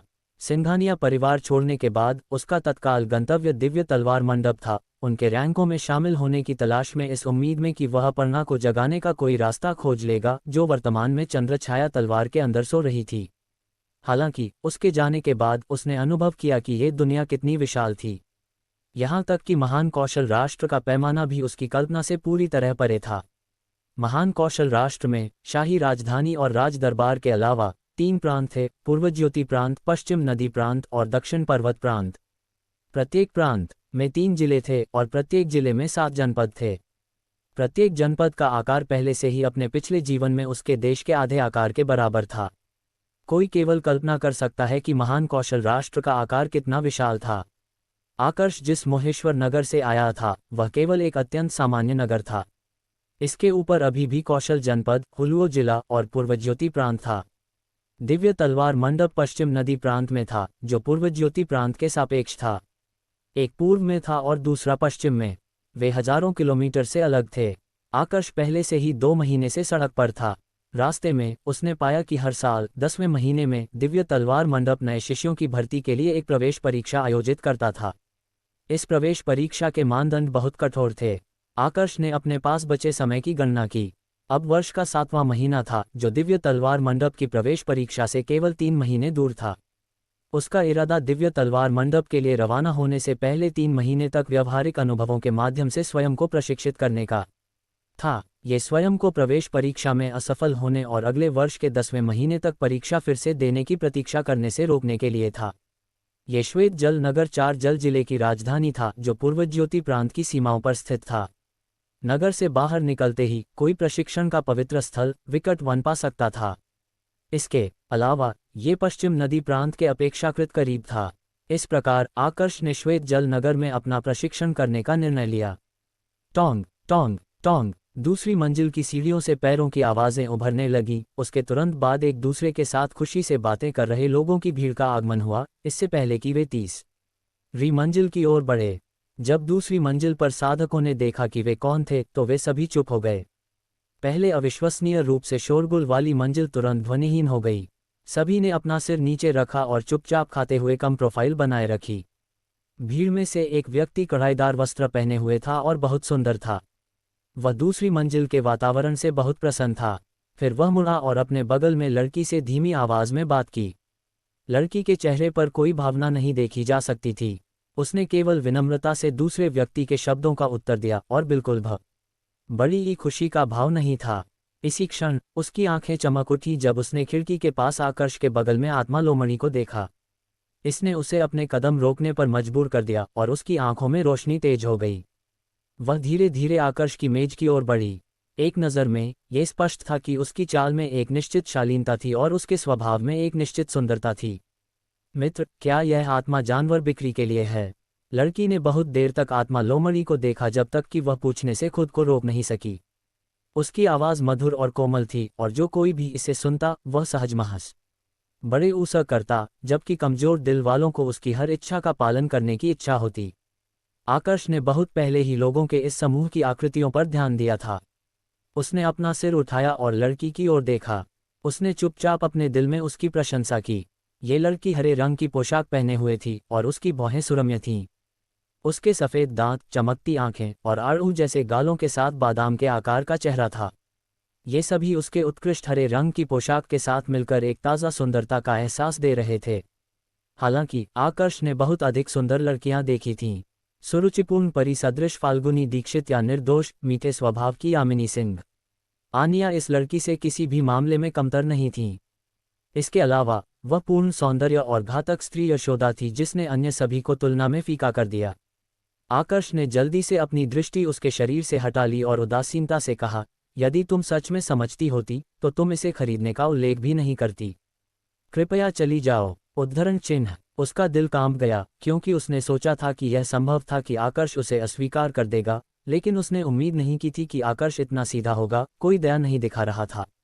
उसका सुंदर चेहरा एक पल के लिए विचलित दिखा और फिर उसके चेहरे पर एक क्षमाप्रार्थी मुस्कान थी क्योंकि उसने कहा, यह वास्तव में भूल था। मैंने अपने आत्मा जानवर के प्रति इस भाई की भावनाओं को कम करके आंका। केवल क्या भाई का इसे बेचने का बिल्कुल भी कोई इरादा नहीं है? यदि तुम मुझे बताओ कि तुम क्या चाहते हो तो मैं निश्चित रूप से आत्मा जानवर के बदले में इसका उपयोग करने का एक रास्ता सोचूंगी। कितने बड़े शब्द हैं। आकर्ष ने अपने दिल में ठंडे रूप से मुस्कुराया। ये लड़की वास्तव में सरल नहीं है। वह वास्तव में श्वेता के रक्त वंश को देखने में सक्षम है कि यह 6 पूंछ वाली आत्मा लोमड़ी की संतान है। जब तक एक स्वाभाविक रूप से जन्मा रैंक 6 आत्मा जानवर परिपक्व हो सकता है, यह एक मजबूत युद्ध राजा विशेषज्ञ को अपने पास रखने जैसा होगा। पूर्वज्योति प्रांत के भीतर एक युद्ध राजा वह था जिसे बड़े कुलीन परिवार भी भर्ती करने की पूरी कोशिश करते थे। यहाँ तक कि कुछ लोगों के लिए एक परिवार के पास उनके बैनर के तहत युद्ध राजाओं की संख्या उस परिवार की ताकत का प्रतिनिधित्व करती थी। आकर्ष ने अपने दिल में अनुमान लगाया कि वह शायद इस बात से स्पष्ट थी कि वह केवल एक उच्च श्रेणी युद्ध शिष्य था और उसने सोचा कि आकर्ष ने आत्मा लोमड़ी को संयोग से प्राप्त किया था और इसलिए इसके मूल्य से अनजान था। इस प्रकार वह उसका फायदा उठाने की कोशिश करना चाहती थी। ये सोचकर आकर्ष ने अपने हाथ में लकड़ी की नक्काशी को नीचे रखा और सुखद रूप से मुस्कुराया, तुम्हें अपना वचन निभाना होगा। जब तक मैं मांगूंगा तुम निश्चित रूप से करोगी। उद्धरण चिन्ह। लड़की ने देखा कि आकर्ष उसे कुछ छूट दे रहा था। तुरंत उसके दिल में खुशी हुई। वह खिलखिलाकर मुस्कुराई, बेशक मैं इसे रखूंगी। जब तक तुम मांगोगे मैं निश्चित रूप से करूंगी। उसके शब्द बहुत बड़े थे, लेकिन उसने उम्मीद की कि आकर्ष केवल एक साधारण उच्च श्रेणी युद्ध शिष्य था, एक जिसने दुनिया को ज्यादा नहीं देखा था और बहुत अधिक कीमत की कोई चीज नहीं मांग पाएगा। अपने परिवार की ताकत के साथ उसे विश्वास था कि वह आकर्ष के अनुरोध को संतुष्ट कर सकती है। आकर्ष के चेहरे पर एक ईमानदार और गंभीर भाव दिखाई दिया क्योंकि उसने कहा, फिर मुझे एक स्वर्ग श्रेणी आत्मा हथियार दो। कैसा रहेगा? यह एक उचित सौदा है और हम दोनों में से किसी को कोई नुकसान नहीं होगा। लड़की का भाव ठंडा हो गया। वह जानती थी कि आकर्ष उसके साथ मजाक कर रहा था। उसने सार्थक रूप से उसे देखा और फिर बिना कुछ और कहे धीरे धीरे चली गई। मूर्ख, तुम टोस्ट से इनकार करते हो केवल जुर्माना पीने के लिए। ये तुम्हारा सौभाग्य था कि कुंवारी द्वंद्व तुम्हारी चीज खरीदना चाहती थी, फिर भी तुमने ऐसी बकवास कही। क्या तुम मौत की तलाश में हो? कढ़ाईदार वस्त्र पहने व्यक्ति के पीछे एक व्यक्ति जो नौकर के कपड़े पहने हुए था ने आकर्ष से उग्रता और द्वेषपूर्ण तरीके से कहा। जब लड़की ने ये शब्द सुने तो उसने थोड़ा सा माथा सिकोड़ा। ये स्पष्ट था कि वह प्रसन्न नहीं थी। कढ़ाईदार वस्त्र पहने व्यक्ति ने देखा कि उसके नौकर ने उसकी चापलूसी करने के प्रयास में उसे नाखुश कर दिया था और जल्दी से उसे रोकने के लिए बुलाया। उसने अपना सिर आकर्ष की ओर घुमाया और कहा, मैं जियांग मुहेंग हूँ। यदि तुम अपना मन बदलते हो तो तुम किसी भी समय जियांग परिवार में आकर मुझे पा सकते हो। कुंवारी द्वंद्व, चलो पहले ऊपर चलते हैं। युवा स्वामी हुआ अभी भी चौथी मंजिल पर हमारी प्रतीक्षा कर रहा है। लोगों का वह समूह आकर्ष की मेज से चला गया और चौथी मंजिल की ओर चला गया। आकर्ष ने अपनी आध्यात्मिक इंद्रियों का विस्तार किया और धीरे धीरे लोगों के इस समूह का पीछा किया। वापस जाकर उस मूर्ख की पृष्ठभूमि की जांच करो। यदि उसकी कोई उल्लेखनीय पृष्ठभूमि नहीं है तो बस आत्मा लोमड़ी को छीन लो। कुंवारी द्वंद्व को जो पसंद है वह चीज मिलना दुर्लभ है। युवा स्वामी, क्या हत्या की अनुमति है? तुम पर निर्भर है, लेकिन सब कुछ सफाई से किया जाना चाहिए। मैं नहीं चाहता कि कुंवारी द्वंद्व को इस बारे में कोई संदेह हो। समझ गया युवा स्वामी, ये कल सुबह तक किया जाएगा। ये केवल एक उच्च श्रेणी युद्ध शिष्य है, मैं उसे सिर्फ एक हाथ से कुचल सकता हूँ। जब लोगों का वह समूह चौथी मंजिल पर गया, जियांग मुहिंग ने अपने नौकर को एक कोने में घसीट लिया और उसे अपनी योजनाओं के बारे में बताया। हालांकि उसने उम्मीद नहीं की थी कि आकर्ष ने कुछ गड़बड़ होने पर ध्यान दिया था और उसने अभी अभी कहे गए हर शब्द को याद करने के लिए अपनी आध्यात्मिक इंद्रियों का उपयोग किया था। वह समाप्त हो गया। इस व्यक्ति ने द्वारिका परिवार की युवा कुंवारी को नाराज कर दिया है। वह शायद मरने वाला है। द्वारिका परिवार को नाराज करना कोई बड़ी बात नहीं है। जिससे उसे सावधान रहना है वह है सिंधव परिवार का बड़ा बेटा। उस युवक ने सिंधव परिवार के क्षेत्र में द्वारिका कल्पना को अपमानित करवाया, इसलिए सिंधव मोहन निश्चित रूप से उसे छोड़ने वाला नहीं है। ये युवक निश्चित रूप से एक विदेशी है। उसने वास्तव में चार जल जिले के शीर्ष कुलीन परिवार और श्वेत जल नगर के शीर्ष कुलीन परिवार दोनों को नाराज कर दिया है। इसके अलावा वह केवल एक उच्च श्रेणी युद्ध शिष्य है। उसकी मृत्यु केवल समय की बात है। पहले जो हुआ उसे देखने के बाद दूसरी मंजिल के भीतर के साधकों ने लोगों के उस समूह के पहले जाने का इंतजार किया, फिर आकर्ष को देखा, सिर हिलाया और आह भरी। आकर्ष ने कोई आपत्ति नहीं की और बस उदासीनता से मुस्कुराया। उसने अपने हाथ में लकड़ी के टुकड़े को तराशना जारी रखा। जब आखिरी रेखा खींच गई तो उसने संतोष के साथ लकड़ी की नक्काशी पर फूंक मारी। श्वेता को समझ में नहीं आया कि क्या हो रहा था और उसने अपनी अजीब आंखें उठाईं और चारों ओर देखा। चूंकि उसकी आंखों में कोई दिलचस्प चीज नहीं पड़ी, उसने खुशी खुशी अपना मछली का दलिया खाना जारी रखा। थर्ड दूसरी मंजिल से एक मोटा व्यक्ति जो चमचमाते गहनों से सज्जित था आकर्ष की ओर बढ़ा। जैसे ही उसने फर्श पर पैर रखा, जोरदार धमाकेदार आवाजें आईं, जिससे सभी को आश्चर्य हुआ कि क्या वह इसमें एक छेद कर देगा। वह चलते हुए खिलखिलाकर मुस्कुराया और उसकी छोटी आंखें एक और भी छोटी, घुमावदार दरार में बदल गईं। मूल रूप से ये खुशी से दमकते चेहरे को चित्रित करने वाला था, लेकिन उसका चेहरा इसके बजाय दयनीय लग रहा था। मित्र, क्या मैं बैठकर थोड़ी शराब ले सकता हूँ? उसने ये कहते ही उसने आकर्ष के उत्तर की प्रतीक्षा किए बिना तुरंत अपना मोटा नितंब नीचे कर लिया। खिलखिलाकर मुस्कुराते हुए उसने जारी रखा, मित्र तुम बहुत सीधे हो, मेरे अनुरोध को इतनी जल्दी स्वीकार कर लिया। उसकी उंगली पर हर तरह की अंगूठियां थीं। ज़ेड, सफ़ेद संगमरमर, सोना, तुम जो भी नाम लो उसके पास है। उसने अपने हाथ में सोने से बना एक तह पंखा पकड़ रखा था जो उसके गहनों से सज्जित कपड़ों से मेल खाता था। यह एक ऐसा पहनावा था जो धन की चीख मार रहा था। यह उतना ही बेस्वाद था जितना हो सकता था, इस हद तक कि यह अत्यंत अश्लील था। आकर्ष ने अपना शराब का प्याला उठाया और हल्के से एक घूंट लिया। उसने इस घुसपैठ पर कोई आपत्ति नहीं की और मुस्कुराया, क्या तुम भी इस आत्मा लोमड़ी को खरीदने आए हो? श्वा की आवाज के साथ उस मोटे व्यक्ति ने अपना सोने का तह पंखा खोला और स्वयं को पंखा जलने लगा, सुसंस्कृत और सुरुचिपूर्ण अब छोटी इनय कर रहा था। दुर्भाग्य से उसके पहनावे के साथ यह इसके बजाय बेहद अजीब लग रहा था। यदि फाल्गुनी दीक्षित, जो एक तह पंखे का भी उपयोग करती है, इस मोटे व्यक्ति को देखती तो क्या वह उसे एक हथेली से पीट पीट कर मार डालती? ये सोचकर आकर्ष मुस्कुराए बिना नहीं रह सका।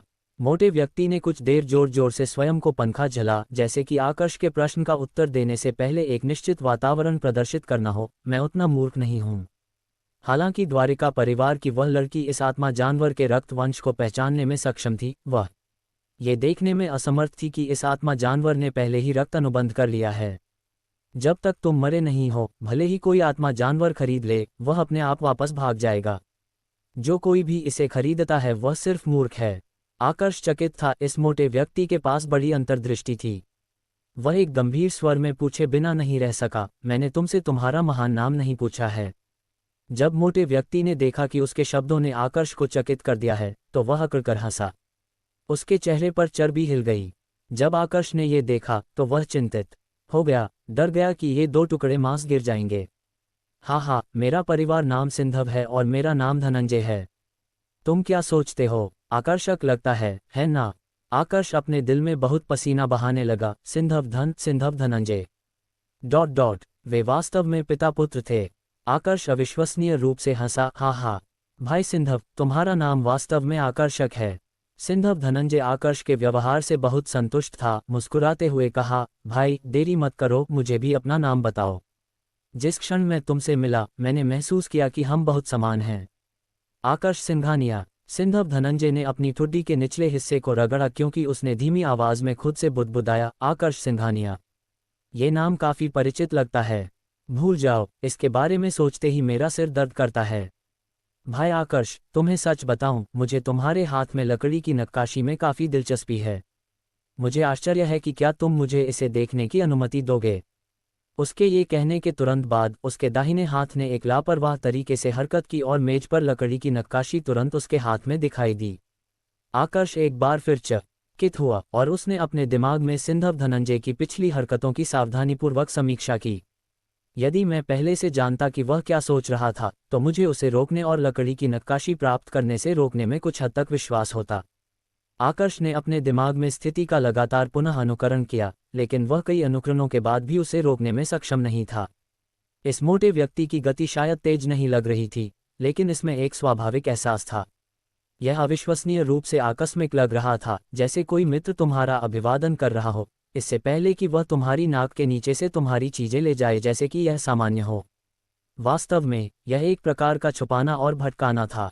यदि वह नहीं चाहता था कि तुम्हें पता चले तो यह अत्यधिक संभावना थी कि वह अपराधी छोटे उम्हे चकमा दे देता, यहाँ तक कि तुम्हारे एहसास होने के बाद भी कि तुम्हारी वस्तु गायब थी। सिंधव धनंजय केवल एक निम्न श्रेणी युद्ध मास्टर था, लेकिन आकर्ष ने उसके चारों ओर अपना बचाव रखा, उसे एक भयानक व्यक्ति के रूप में वर्गीकृत किया। सिंधव धनंजय लकड़ी की नक्काशी को रगड़ता रहा जैसे उसने उसे पकड़ रखा था। उसकी आंखों में एक टिमटिमाहट थी जो बेहद घृणित लग रही थी।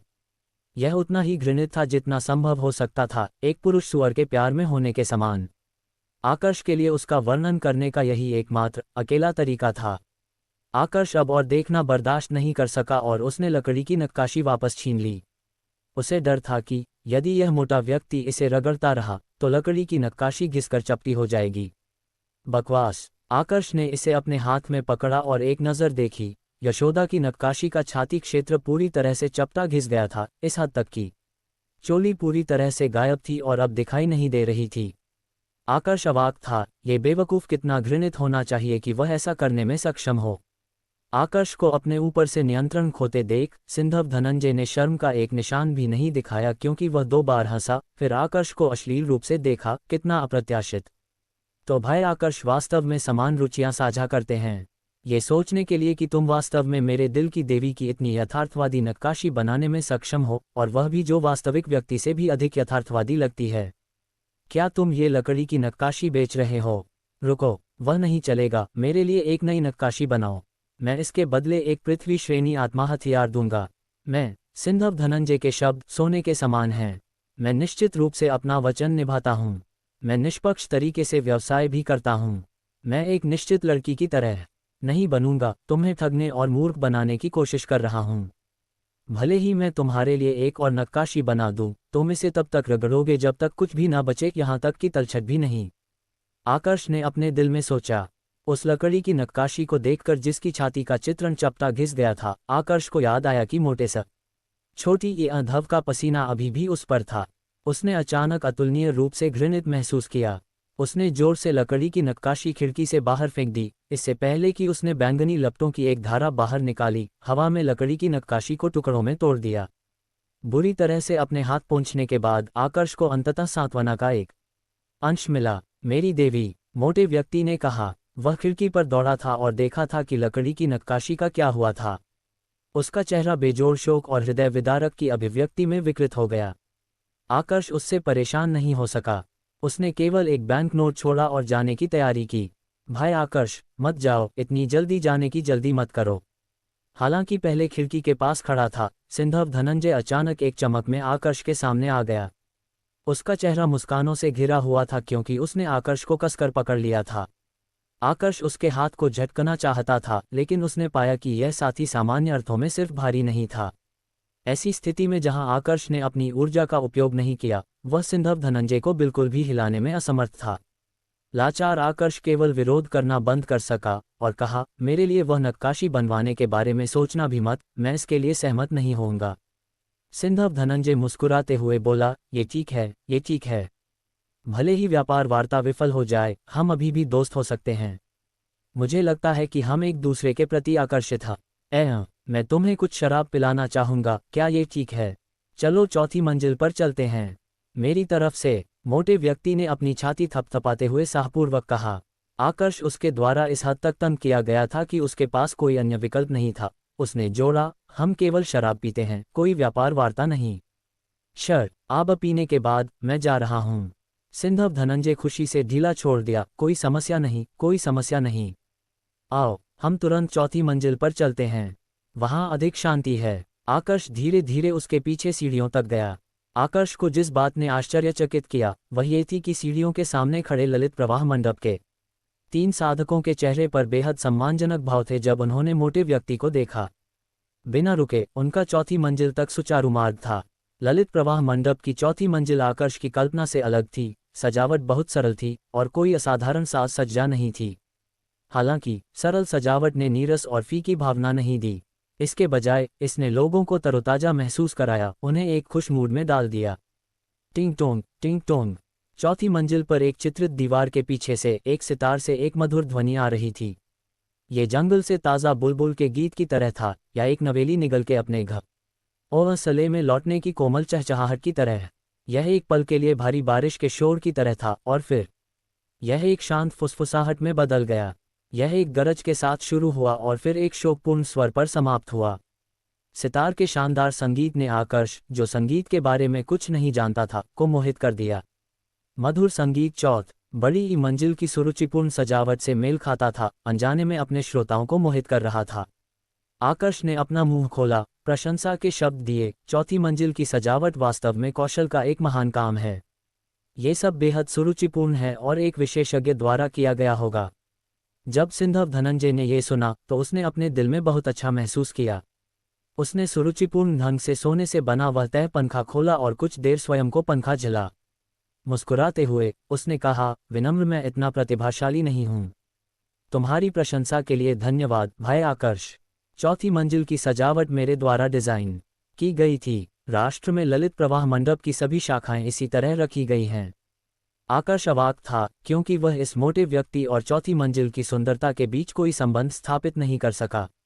बहुत देर बाद उसने कहा, मान लो मैंने वह कभी नहीं कहा। सिंधव धनंजय के नेतृत्व में दोनों ने रेलिंग के पास एक मेज पर अपना रास्ता बनाया। यहाँ देखने का क्षेत्र बहुत विस्तृत था और वे सड़क पर चलने वाले लोगों को स्पष्ट रूप से देख सकते थे। भोजन परिचय, अच्छी शराब की 2 बोतलें, साथ ही कुछ साइड डिश लाओ। ओह, और मछली के दलिया का एक कटोरा भी। सिंधव धनंजय ने एक बड़ी ईंट लेने के तुरंत बाद चिल्लाकर कहा। ललित प्रवाह मंडप की सेवा की दक्षता बहुत अधिक थी। भोजन परिचय को उन्हें उनके सभी साइड डिश प्रदान करने में बस एक पल लगा। सिंधव धनंजय ने अपने सामने मछली के दलिया का एक सुगंधित कटोरा रखवाया। जब श्वेता ने सुगंधित गंध सूंघी तो वह तुरंत मेज पर कूद गई और मछली के दलिया की ओर दौड़ पड़ी। सिंधव धनंजय ने छोटी लोमड़ी को दिलचस्प पाया और उसका सिर थपथपाने के लिए अपना हाथ बढ़ाया। एक त्वरित चमक के साथ श्वेता सिंधव धनंजय के मोटे हाथ से बच गई। उसने मछली के दलिया के कटोरे को धीरे धीरे आकर्ष की ओर धकेलने के लिए दोनों पंजों का उपयोग किया और उसने अपना सिर भी उठाया और सिंधव धनंजय पर अपनी आंखें घुमाईं। सिंधव धनंजय वास्तव में श्वेता द्वारा नीचा देखा गया था। वह कुछ हद तक अजीब तरह से हंसा और शराब का एक मुंह लिया, फिर आकर्ष से कहने से पहले, भाई आकर्ष सिंघानिया, तुम्हारे पास चमत्कारी हाथों की एक जोड़ी है। मेरे पास हमारे अमीर बनने की एक योजना है। जब तक तुम सहयोग करते हो हम तुरंत पैसे में लौट जाएंगे। आकर्ष ने कुछ दिलचस्पी के साथ अपना सिर हिलाया। और बताओ, मोटे सिंधव ने अश्लील रूप से आकर्ष के कानों के पास जाकर और धीमी आवाज में अपनी योजना आकर्ष के सामने प्रकट करते हुए खिसियाया। जब आकर्ष ने इसे सुना तो वह कड़वाहट से मुस्कुराए बिना नहीं रह सका। मुझे अब एहसास हुआ कि तुम उतने ही साहसी हो जितने मोटे हो। नहीं, शायद उससे भी अधिक हद तक। मोटे सिंधव ने खिसियाते हुए कहा, जब तक तुम कुछ नहीं कहते और मैं कुछ नहीं कहता, कौन जानेगा कि यह हम दोनों ने किया था। आकर्ष अभी अस्वीकार करने ही वाला था कि एक नौकर दौड़ता हुआ आया और आकर्ष से कहा, प्रिय अतिथि, उस मेज पर ग्राहक ने आपकी उपस्थिति का अनुरोध किया है। उसकी उंगली की दिशा में देखते हुए आकर्ष ने देखा कि नौकर जिन लोगों के बारे में बात कर रहा था वे सिंधव मोहन, द्वारिका कल्पना और अन्य थे।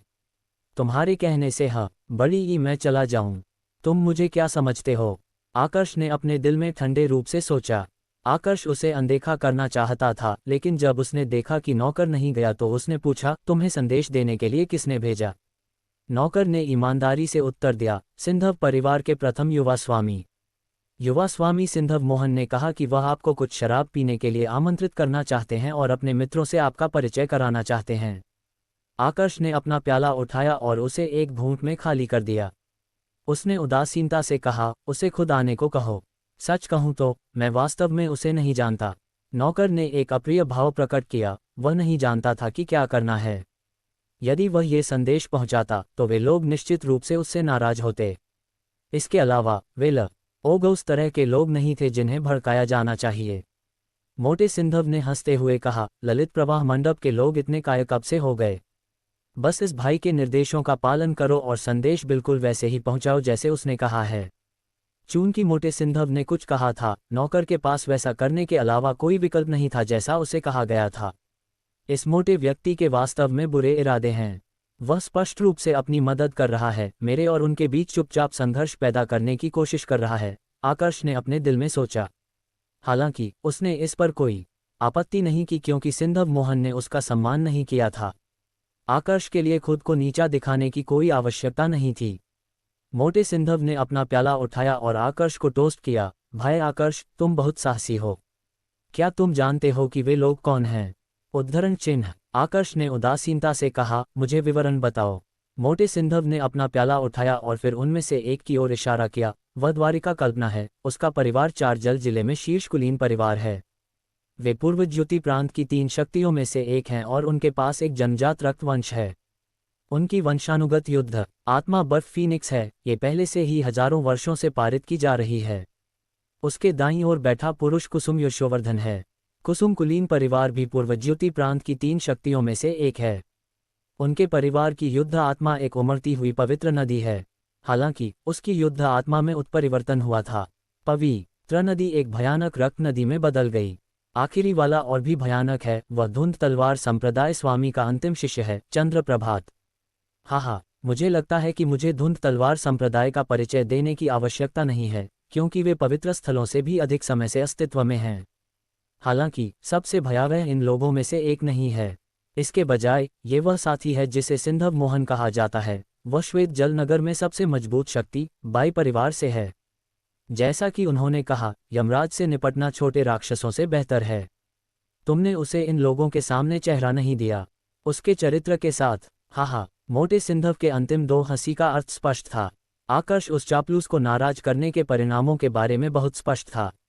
हालांकि उसके पास खुद को बचाने की क्षमता थी और वह डरता नहीं था। उसके दिल में केवल कुछ संदेह थे, पूर्वज्योति प्रांत की 3 शक्तियों की युवा पीढ़ी श्वेत जल नगर में क्यों आई? आकर्ष ने पूछा, तुम्हें पता होना चाहिए कि लोगों का ये समूह यहाँ क्यों है ना? मोटे सिंधव ने स्वयं को पंखा झला और जानने का एक रूप धारण किया कि क्या हो रहा था। वह मुस्कुराया, तुम्हें बताना बेकार होगा। सिंधव मोहन के अलावा उन सभी ने पहले ही युद्ध मास्टर स्तर को पार कर लिया है और पहले से ही युद्ध मास्टर हैं। तुम्हारे वर्तमान साधना स्तर के साथ ये सबसे अच्छा है कि तुम न जानो। मोटे सिंधव ने बीच में ही रोक दिया। ये स्पष्ट था कि वह आकर्ष को उससे पूछते रहने के लिए लुभाने की कोशिश कर रहा था, फिर ये दिखावा कर रहा था कि वह मुश्किल में है और उसके पास वह बताने के अलावा कोई विकल्प नहीं है जो वह जानता था। वह चाहता था कि आकर्ष उस पर एक एहसान करे। हालांकि आकर्ष उत्सुक था, यह उस बिंदु तक नहीं था जहां उसे किसी भी कीमत पर जानना था। इसके अलावा ये स्पष्ट था कि यह मोटा व्यक्ति कोई साधारण व्यक्ति नहीं था। उसने पहले जिस योजना का उल्लेख किया था उसके बारे में सोचकर आकर्ष ने महसूस किया कि बेहतर होगा कि वह उसके साथ बहुत अधिक न मिले।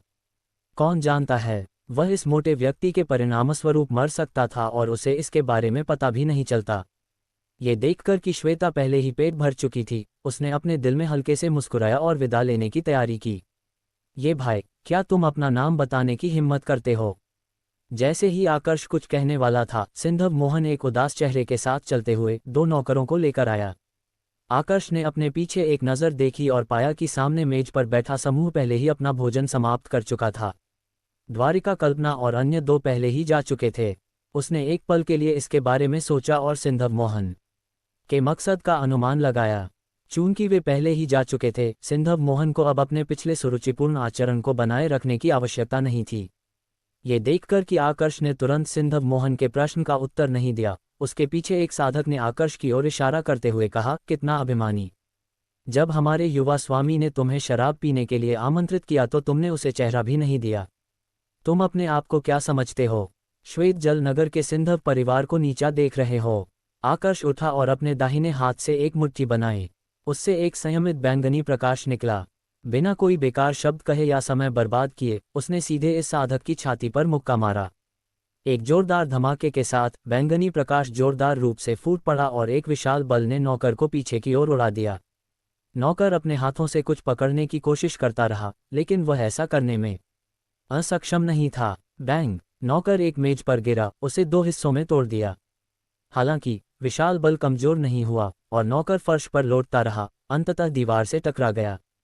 उसने बेहोश होने से पहले खून का एक मुंह उल्टी किया। आकर्ष ने अपने हाथ झाड़े और सिंधव मोहन को घूरा। वह उदासीनता से मुस्कुराया, मैं क्षमा चाहता हूँ। जब कोई कुत्ता मुझ पर भौंकता है तो मैं हमेशा उसके साथ तर्क करने की कोशिश करने के बजाय कार्रवाई करूंगा।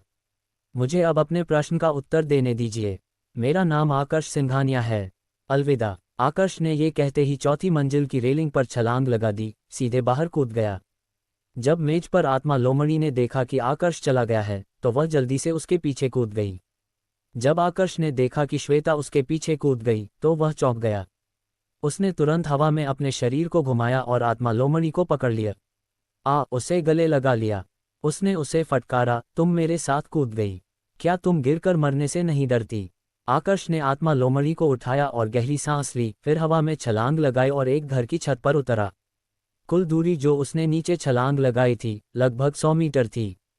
कुछ और उछाल के बाद वह भीड़ की दृष्टि से गायब हो गया। भाई आकर्ष, तुमने मुझे अभी तक नहीं बताया कि क्या तुम मेरी योजना के लिए सहमत हो? मोटे सिंधव ने रेलिंग पर झुककर दूर आकर्ष की ओर जोर से चिल्लाया। सिंधव मोहन ने अचानक मुक्का मारा, उसकी मुट्ठी उस मेज पर लगी जहां आकर्ष पहले शराब पी रहा था। मेज तुरंत 4 टुकड़ों में टूट गई और बर्तन जमीन पर गिरने पर टिंक लिंग आवाज़ों के साथ चकनाचूर हो गए। 4थी मंजिल पर ग्राहकों ने जो हुआ उसे देखने के बाद वे अब खाना जारी रखने के मूड में नहीं थे। उन्होंने बैंक नोटों के ढेर फेंके और अपने बिलों का भुगतान करने के बाद चले गए। सिंधव मोहन जहां खड़ा था, एक फीके रंग के साथ खड़ा रहा। जैसे ही उसने आकर्ष को जाते देखा, उसकी आंखें गुस्से से भरी हुई थीं। उसने श्वेत जल नगर में पहले कभी किसी को इतना अभिमानी नहीं देखा था।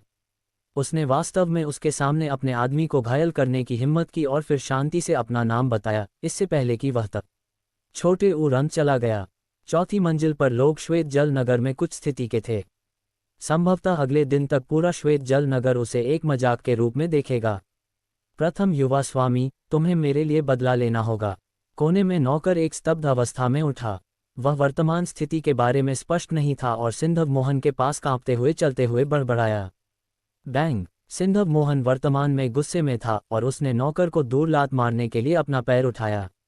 उसने खुद को बेरहमी से फटकारा, तुम कचरा! तुमने मुझे मेरा सारा चेहरा खो दिया।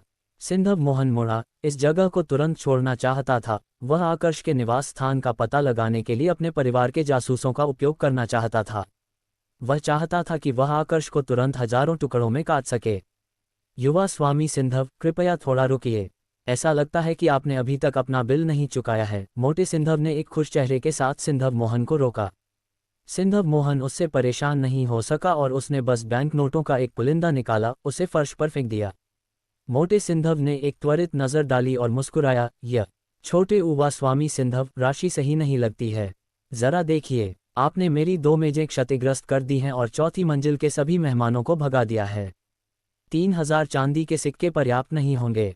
सिंधव मोहन ने सिंधव धनंजय को घृणा से देखा और कुछ सोने के बैंक नोट निकाले, उन्हें गुस्से में फर्श पर फेंक दिया। इससे हले कि उन्होंने उन पर पैर रखा और गाली दी, लानत मोटे! क्या ये पर्याप्त है? सिंधव धनंजय ने सोने के बैंक नोट देखे और उसकी आंखें चमक उठीं। उसकी आंखें सिकुड़ गईं क्योंकि उसने कहा, ये निश्चित रूप से पर्याप्त है। युवा स्वामी सिंधव वास्तव में युवा स्वामी सिंधव हैं। ये राशि एक बहुत बड़ी राशि है। ध्यान रखना, मैं तुम्हें और आगे नहीं छोड़ूंगा। तुम्हारा फिर से आकर मेरी मेजें तोड़ने का स्वागत है। मेरे मुंह को देखो, जब मैं खुश हो जाता हूं तो बड़बड़ाने लगता हूं। नाराज मत होना, मेरा मतलब था कि हम युवा स्वामी सिंधव का भोजन के लिए वापस आने का स्वागत करते हैं। सिंधव धनंजय ने सिंधव मोहन के मजाक पर बिल्कुल भी आपत्ति नहीं की। वह केवल घुटने टेक दिया और खुशी खुशी फर्श पर बैंक नोटों को उठाया, टुकड़े टुकड़े करके। हर बार जब उसने एक टुकड़ा उठाया, उसके चेहरे पर भाव ऐसा लग रहा था जैसे वह और अधिक नशे में होता जा रहा था। युवा स्वामी, मुझे उन्हें उठाने दीजिए। ये बेशर्म काम आपकी स्थिति के योग्य नहीं है, ललित प्रवाह मंडप के एक नौकर ने कहा, जब वह देखना बर्दाश्त नहीं कर सका। सिंधव धनंजय ने नौकर को हटा दिया, कहा, किनारे जाओ। क्या तुम नहीं देख सकते कि मैं मजे कर रहा हूँ? हर किसी को एक मूर्ख फिजूल खर्च नहीं मिल सकता जो 2 मेजों के लिए 10,000 चांदी के सिक्कों की भरपाई करने को तैयार हो, जैसा मैंने किया। हा, चौथी मंजिल पर सितार की आवाज़ें किसी अज्ञात समय पर बंद हो गई थीं।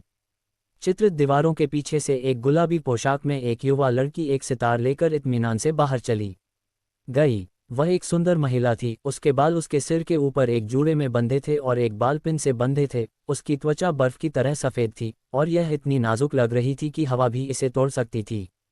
इन चीज़ों ने उसे अतुलनीय रूप से ताज़ा और शुद्ध बना दिया। हालांकि जब वह इत्मीनान से चली गई तो उसके चेहरे पर स्वभाव छोटी ईकर रूप से एक चुलबुला भाव दिखाई दिया। ये बहुत आकर्षक था, जिससे वह कोमल, सुंदर और मोहक लग रही थी। जब मोटे सिंधव ने ये लड़की देखी तो उसने तुरंत पैसे उठाना बंद कर दिया। वह तुरंत कूद गया। यदि आकर्ष यहाँ होता तो उसे निश्चित रूप से गर्मी में एक नर सुअर की वही छाप होती। कुंवारी कल्पना, मैंने उम्मीद नहीं की थी कि तुम यहाँ होगी। धनंजय तुम्हें बहुत याद किया। मोटे सिंधव का मोटा शरीर तेजी से आगे बढ़ रहा था, मानो वह उड़ रहा हो। उसने अपनी बाहें फैलाईं और लड़की की ओर दौड़ा। यदि आकर्ष ने यह देखा होता तो वह शर्म से शर्मा जाता। डैंग! कल्पना की गोद में 7 तार वाला सितार थोड़ा आगे बढ़ा, मोटे व्यक्ति के निचले जबड़े पर रुक गया। मोटे सिंधव ने तुरंत दर्द में अपना मुंह ढक लिया, घुटनों के बल जमीन पर गिर गया। कल्पना ने अपना सितार गले लगाया क्योंकि उसने जमीन पर मोटे व्यक्ति को देखा। ठंडे रूप से मुस्कुराते हुए उसने कहा, मोटे सर, छोटी ये अधव, तुम वास्तव में अपने तरीके नहीं बदलते। हमेशा हर बार एक ही चालों का उपयोग करते हो। मोटे सिंधव खुशी से उठे। दुर्भाग्य से उसका निचला जबड़ा अब सूज गया था। उसका मूल रूप से अश्लील रूप वास्तव में मुस्कुराने पर और भी अश्लील हो गया।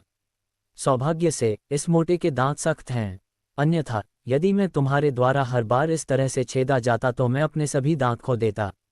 मोटे सिंधव के उठने के बाद वह बेशर्मी से हंसा। जैसे ही उसने बात की, वह अनजाने में कल्पना के पास चला गया और एक मोटा हाथ उसके छोटे कंधे पर रख दिया। कल्पना वर्तमान में उस दिशा में देख रही थी जहां आकर्ष अभी अभी गया था। ऐसा लग रहा था मानो उसने मोटे व्यक्ति की हरकतों पर ध्यान नहीं दिया। मोटे व्यक्ति की हृदय गति कई गुना बढ़ गई थी। ये देवी उसके सामने ही थी और वह अंततः उसे छू सकता था। उसके चेहरे पर चर्बी काम गई। कल्पना अचानक घूमी और साधारण दिखने वाला सितार मोटे व्यक्ति के चेहरे की ओर बढ़ा। एक तेज हवा ने उसका पीछा किया क्योंकि यह बेरहमी से उसकी ओर बढ़ा। मोटा व्यक्ति चौंक गया और जल्दी से बचने के लिए नीचे झुक गया।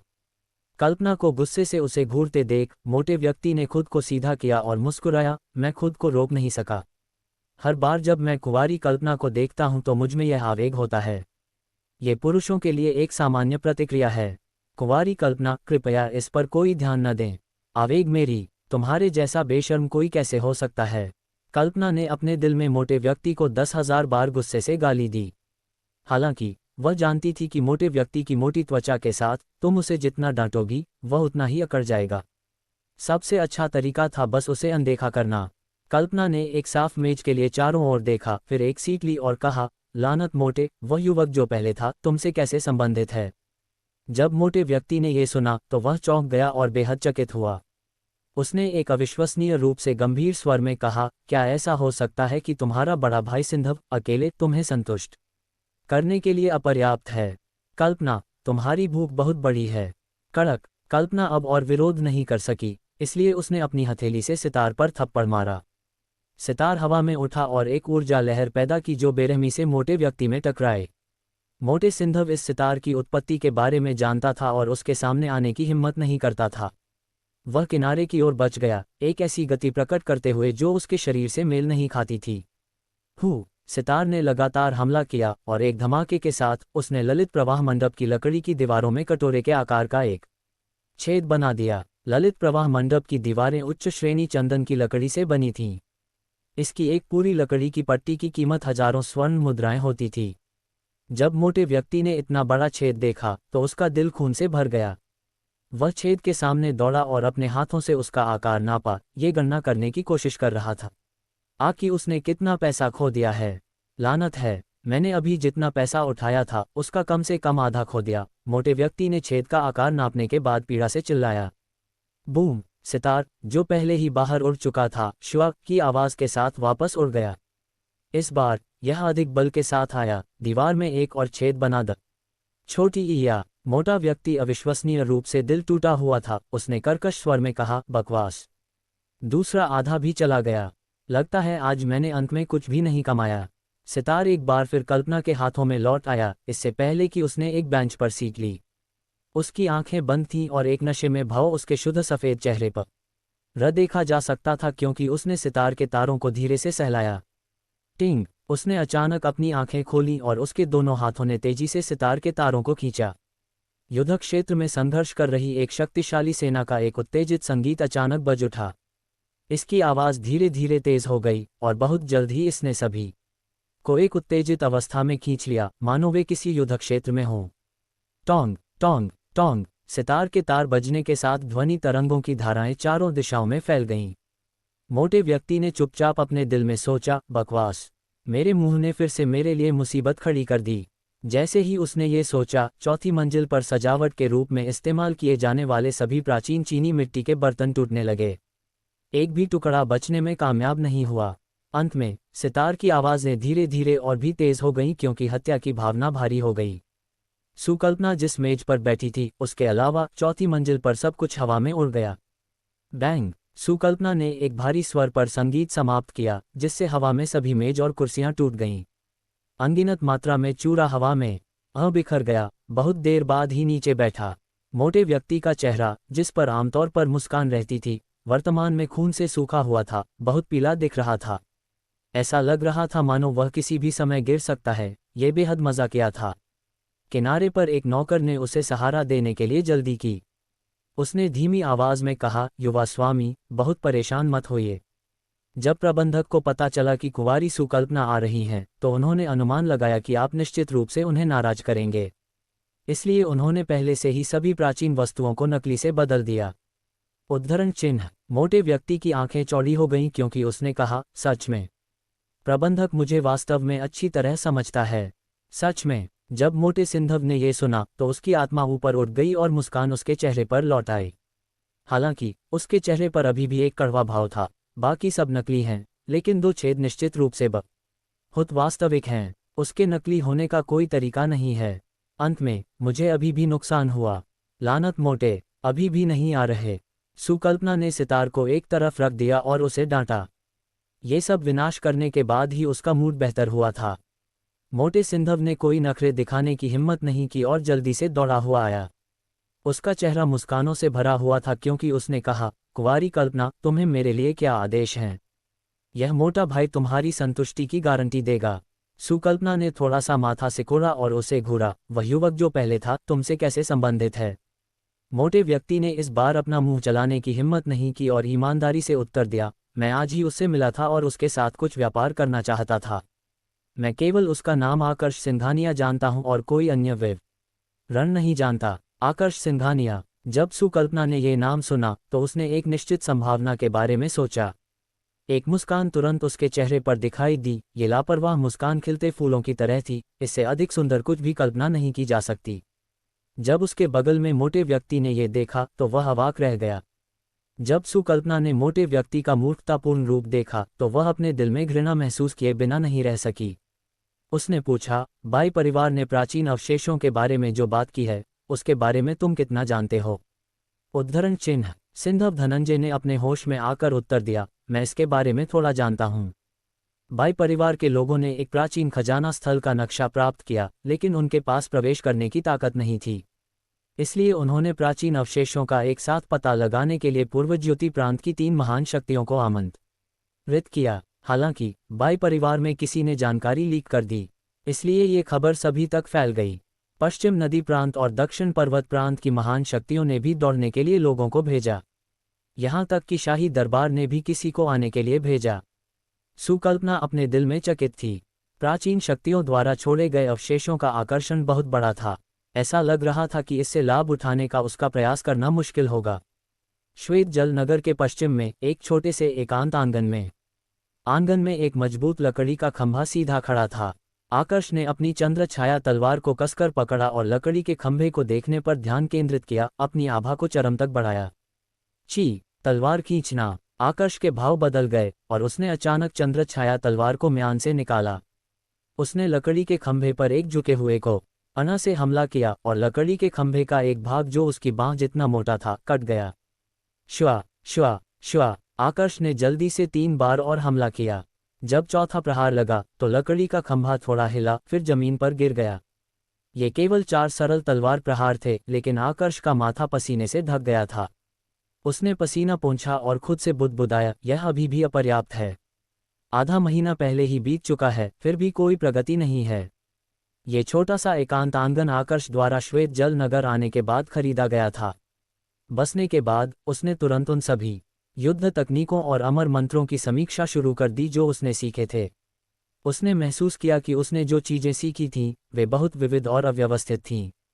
उसने खुद को फिर से प्रशिक्षित करने का फैसला किया और उच्च श्रेणी युद्ध शिष्य से निम्न श्रेणी युद्ध मास्टर में अपनी साधना को बहाल करने की जल्दी नहीं की। उसने सोचा कि वह इस अवसर का उपयोग अपनी नींव को मजबूत करने के लिए कर सकता है। युद्ध ऋषि मूल के परिवर्तनकारी चरित्र सूत्र का उपयोग करके उसके द्वारा विकसित सभी युद्ध तकनीकों को अस्थायी रूप से एक तरफ धकेल दिया गया। युद्ध ऋषि मूल के परिवर्तनकारी चरित्र सूत्र में निहित सत्यों पर ध्यान केंद्रित किया गया। उसने अब देखा कि उसने इसके सार को समझना भी शुरू नहीं किया था और केवल इसकी सतह को खरोंचा था। वह इसका उपयोग ऐसे नहीं कर पा रहा था जैसे कि यह उसका एक हिस्सा हो। लंबे समय तक उन तकनीकों का उपयोग करने के बाद अपनी वर्तमान साधना के साथ उसने पाया कि यह उसके लिए लाभ से अधिक हानि कर रही थी। लंबे समय में ये उसे पूरी तरह से खुद को खो देने का कारण बनेगा। इन युद्ध तकनीकों में खो जाएगा जो बाहरी स्रोतों से आई थीं। इस प्रकार वह वज्र आक्रमण तलवार तकनीक और नील ड्रैगन बादल विचरण कला पर ध्यान केंद्रित करना चाहता था। उसने विकट वन में एक शांत स्थान पर नील ड्रैगन बादल विचरण कला का अभ्यास किया। जहां तक वज्र आक्रमण तलवार तकनीक के अभ्यास की बात है, इसके लिए कोई बड़ी आवश्यकताएं नहीं थीं। इस प्रकार जब भी वह आराम करने वापस आता, वह आंगन में अभ्यास करने जाता। वज्र आक्रमण तलवार तकनीक एक सांस में सब कुछ करने के बारे में थी, आभा को चरम तक बढ़ाने के लिए और आरंभिक चाल के रूप में वज्र आक्रमण प्रहार का उपयोग करने के लिए संचित ऊर्जा विस्फोटक रूप से छोड़ी जाएगी। यह एक बेहद साहसी और शक्तिशाली युद्ध तकनीक थी। यदि वह इसे वज्र आक्रमण तृतीय श्रृंखला प्रहार तक पूरी तरह से निष्पादित कर सकता, तो विस्फोटक ऊर्जा चरम तक बढ़ जाती और फिर कई गुना बढ़ जाती, इससे पहले कि यह अंततः एक नियमित पृथ्वी श्रेणी युद्ध तकनीक से अधिक हो जाती। हालांकि उसने पाया कि इस तलवार तकनीक में एक घातक दोष था, पहला प्रहार। यदि यह प्रतिद्वंद्वी को पीछे हटने का कारण बनने में असमर्थ था, तो जो तकनीकें उसका अनुसरण करती थीं, उन्हें अब निष्पादित नहीं किया जा सकता था। आभा का उपयोग हो जाएगा और निम्नलिखित तकनीकों को बनाने के लिए इसका उपयोग नहीं किया जा सकता था। आकर्ष ने अपने पिछले जीवन के प्राचीन चीन के तलवारबाजों के बारे में सोचा। उसने महसूस किया कि तलवार तकनीकों को प्रशिक्षित करने के उनके तरीके समझ में आते थे, इसलिए उसने इस दुनिया में अभ्यास करने के लिए उनके तरीकों का पालन करने का फैसला किया। ये लकड़ी का खंभा जो सीधा खड़ा था, एक हाथ जितना मोटा हो सकता है, लेकिन यह वास्तव में बहुत हल्का था। ये त्यानवु महाद्वीप की एक विशेष लकड़ी थी। एक पंख को हिलाने के लिए आवश्यक बल के साथ इसे हिलाना संभव था।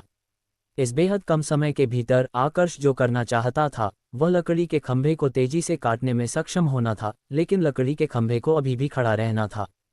जो एक साधारण तलवार प्रहार प्रतीत हो रहा था, उसने वास्तव में उसकी एकाग्रता की एक बड़ी मात्रा खर्च कर दी।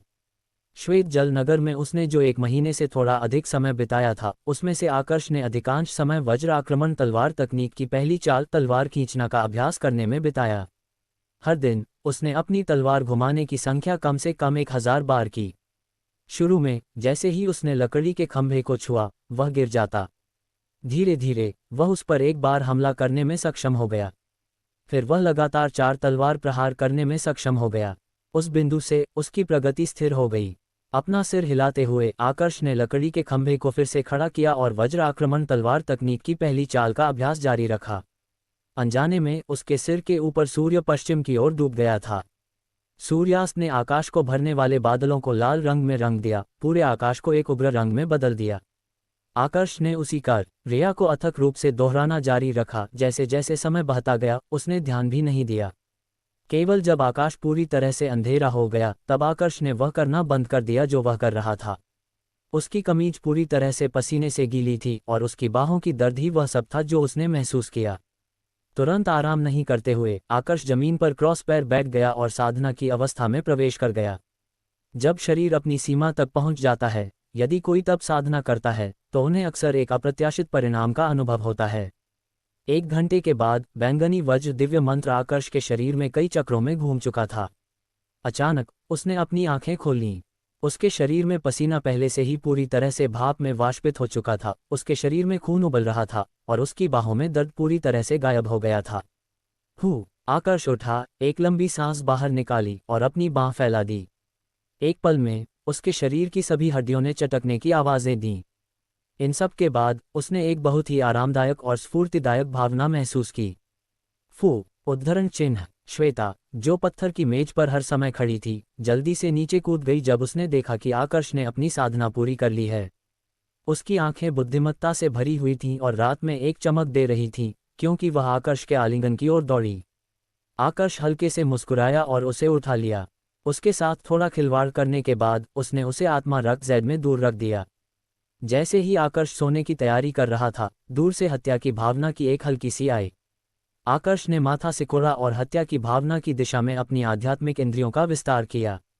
रात के अंधेरे में एक चौड़ी तलवार पकड़े एक मानव छाया छत से छत पर कूद रही थी, तेजी से आकर्ष के आंगन की ओर बढ़ रही थी। जब आकर्ष ने उस व्यक्ति का चेहरा स्पष्ट रूप से देखा तो वह अपने दिल में ठंडे रूप से मुस्कुराया। ये व्यक्ति सिंधव मोहन का दूसरा नौकर था, वह व्यक्ति जिसने दावा किया था कि वह एक हथेली से आकर्ष को मार सकता है। श्वेत जल नगर में सिंधव परिवार की शक्ति वास्तव में महान थी। आधा दिन भी बीतने से पहले वे वास्तव में उस स्थान का पता लगाने में कामयाब हो गए थे जहां वह रुका था। ऐसा लग रहा था कि वह यहां लंबे समय तक नहीं रह पाएगा। उस मानव आकृति को पास आते देख आकर्ष धीरे धीरे दरवाजे के पास दीवार के एक कोने में चला गया। उसने अपने शरीर की आभा पूरी तरह से वापस ले ली और काली चंद्र छाया तलवार रात के अंधेरे में नहीं देखी जा सकती थी। डोंग, मानव आकृति छत से कूदी और मजबूती से आकर्ष के आंगन की दीवार पर उतरी। वह जल्दी में नीचे नहीं आया और उसने अपनी अनुभूति जारी की। उसने महसूस किया कि यह अजीब था कि वह आंगन में किसी को महसूस नहीं कर सका। उसने खुद से बुदबुदाया, क्या ऐसा हो सकता है कि जानकारी गलत थी? नहीं, ये सही नहीं हो सकता। शायद ये बच्चा अभी तक वापस नहीं आया है। मैं नीचे जाकर खुद को छिपा लूंगा।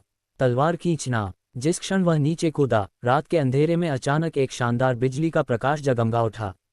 एक तलवार प्रकाश जो एक बेजोड़ आभा लिए हुए था, तेजी से और शान से चला। उस व्यक्ति के इस पर प्रतिक्रिया करने से पहले उसका शरीर 2 हिस्सों में कट गया।